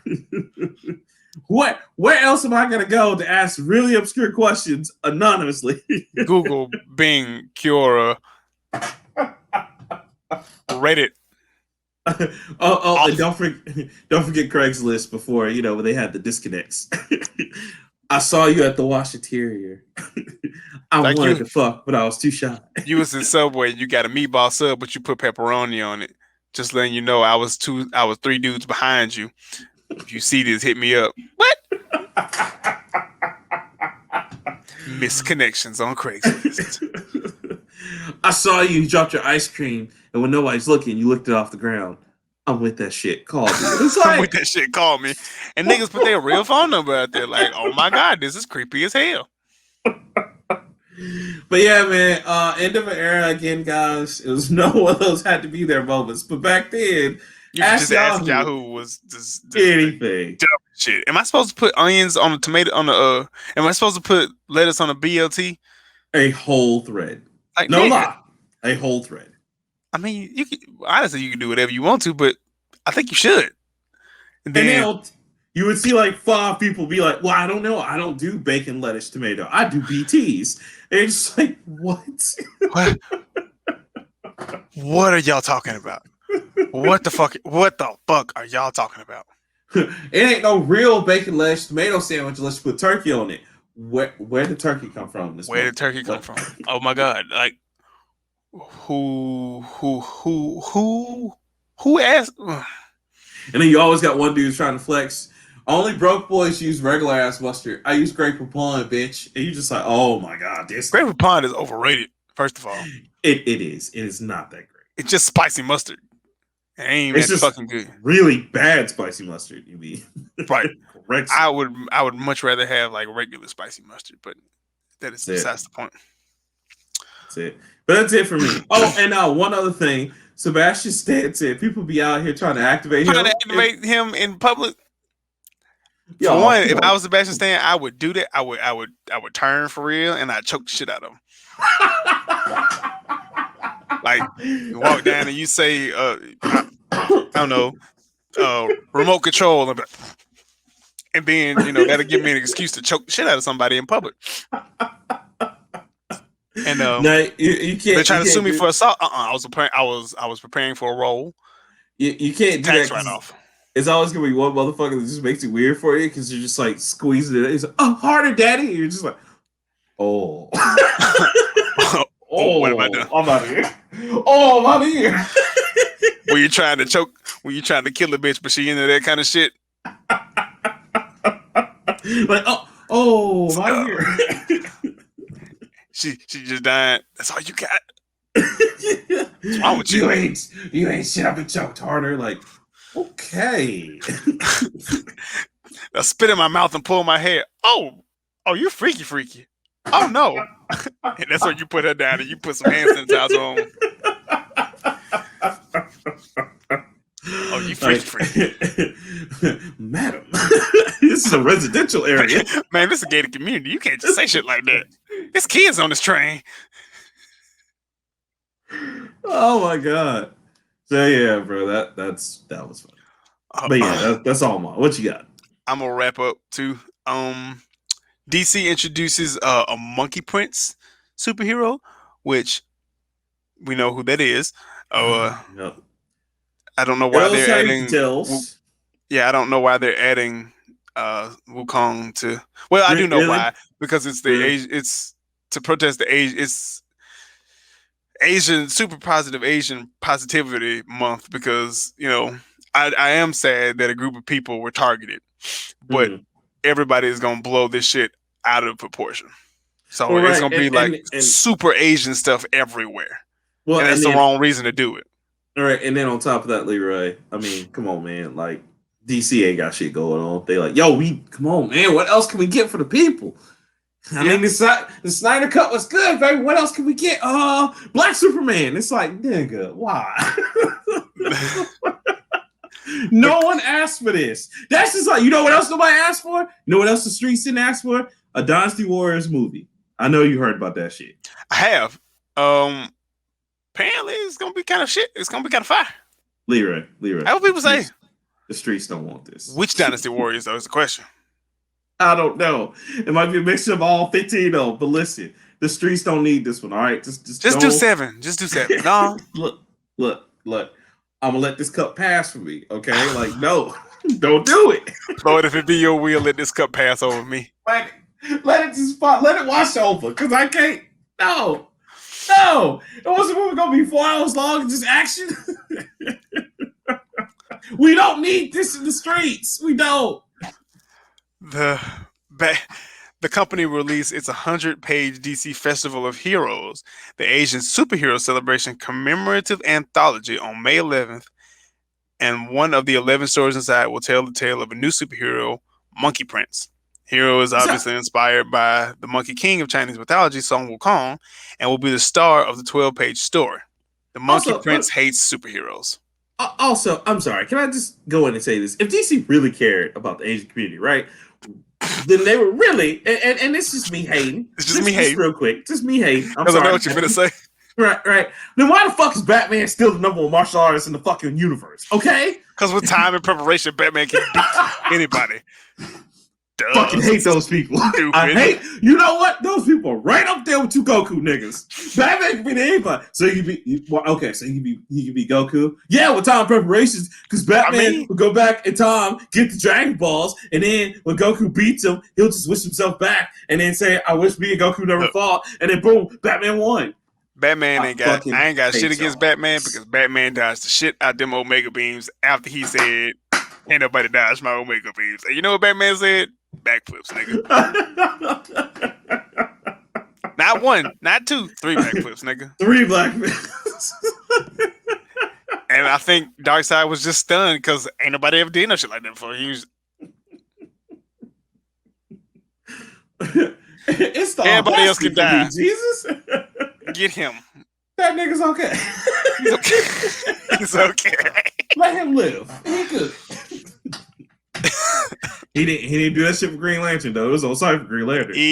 I don't even think it was on site. I think Green Lantern just got a little too big for his britches, and then Parademons whooped his ass, and then Darkseid whooped his ass, and then his friends forgot about him. Wait. Who got the worst beating? Beast Boy or Green Lantern? Green Lantern. Green Lantern 100% got the worst beating because he got stomped out by 2 different sets of Parademons, and then Darkseid tore him in half. And everybody just wants to nobody up. What they was gonna do? Superman wasn't there yet, remember? Then Batman popped up and I'm like, oh shit. It's like, oh shit, yeah, I don't got powers.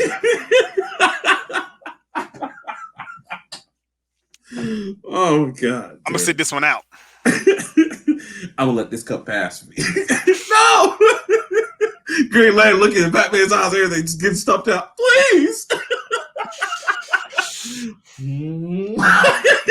Missing this shit like Ray Charles. Like, I'm Ray Charles is bullshit. I can't see that. Stevie Wonder, nigga.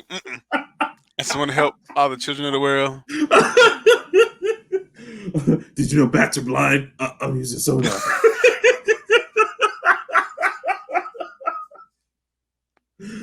Oh man, Loki. But let it be the DoorDash nigga that's trying to deliver Lex Luthor's food. That nigga's gonna be in coma, and I mean like a coma where he is more than likely not gonna wake up. He gonna crawl back to work. Nigga, what happened to you? Look fucked up. Batman came through, gave me a 27 button combination.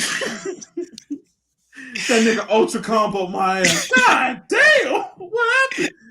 Batman be leaving. Lex Luthor.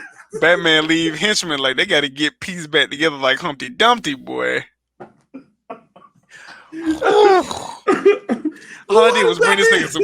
All I did was bring him some garlic bread. God damn, nigga! Oh, did he push your shit back all the way? God damn, your arm ain't supposed to fold like that. I know. He said this is his sets on Gotham, and he said bitches be thinking we sweet out here, and he kicked my ass. And you know what's fucked up? Lex Luthor didn't even leave a tip. He just watched my ass get beat and ate his fucking garlic bread. It was fucked up. The Flash was there. He didn't even try to help my ass. Batman taking all that shit he got from Bane and just putting it on on niggas on the entry level goon position. Not senior goon associates. No, this is entry level. This is your first day. They give you the speech here. Oh man, welcome to the corporation. You know, we got 401k plan, we got hinge plan, you know what I'm saying? You got insurance. So, you know, everything will be cool. Just stand out here. It's gonna be really light today, you know? It's gonna be really light today. Second part of your orientations tomorrow, we're gonna talk about Batman insurance. What's Batman insurance? Yeah. Well, hopefully you'll never have to use that. But you know what?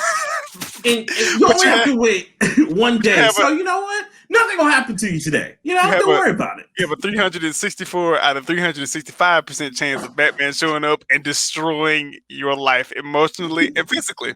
So that's why we have insurance specifically for him. It's covered in the plan. We'll go over it tomorrow. Okay. But like, he's not gonna show up. No, it's like your first day, man. It's the first day. He never shows up on the first day, except for Frank. Ain't that right, Frank? Frank has got an iron lung from like the 50s. And Frank, you know, Frank got to talk through like Morse code. No.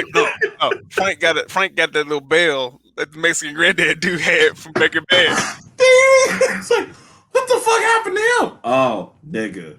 It was a bad day.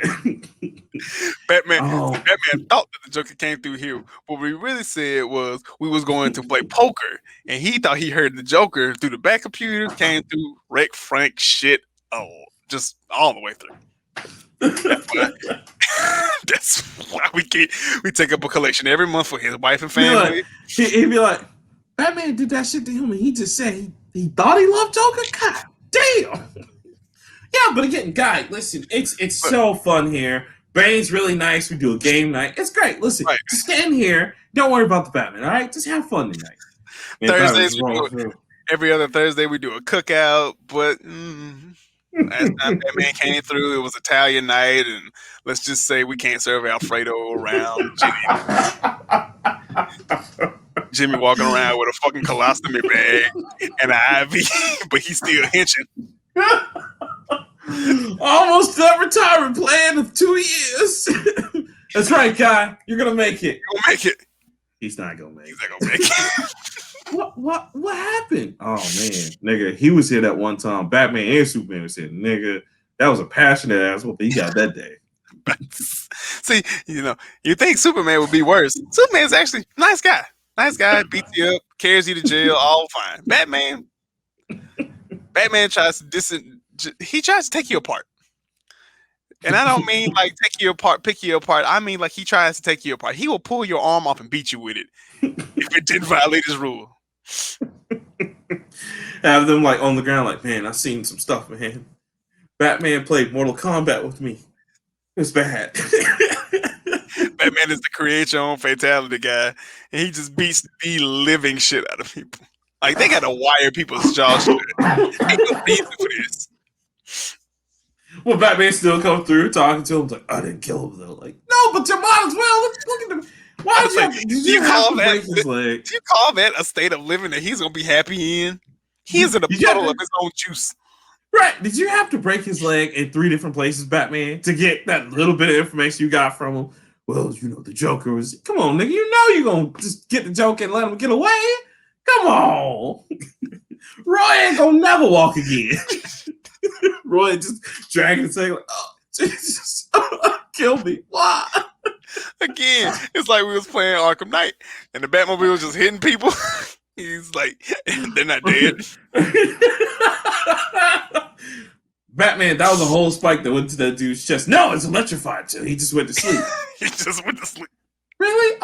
Okay. Hey, Batman, you threw that guy off a roof. Yeah, I know, but there's a parachute at the end. No, there's not a parachute. I know this.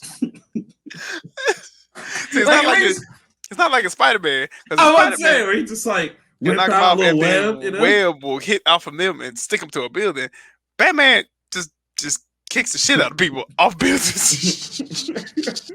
Batman's beating the shit out of people and just be like, tell me what I want to know. And they're like, okay, please, I'll do this. Like, thanks. And they just drop some, and you're like, damn.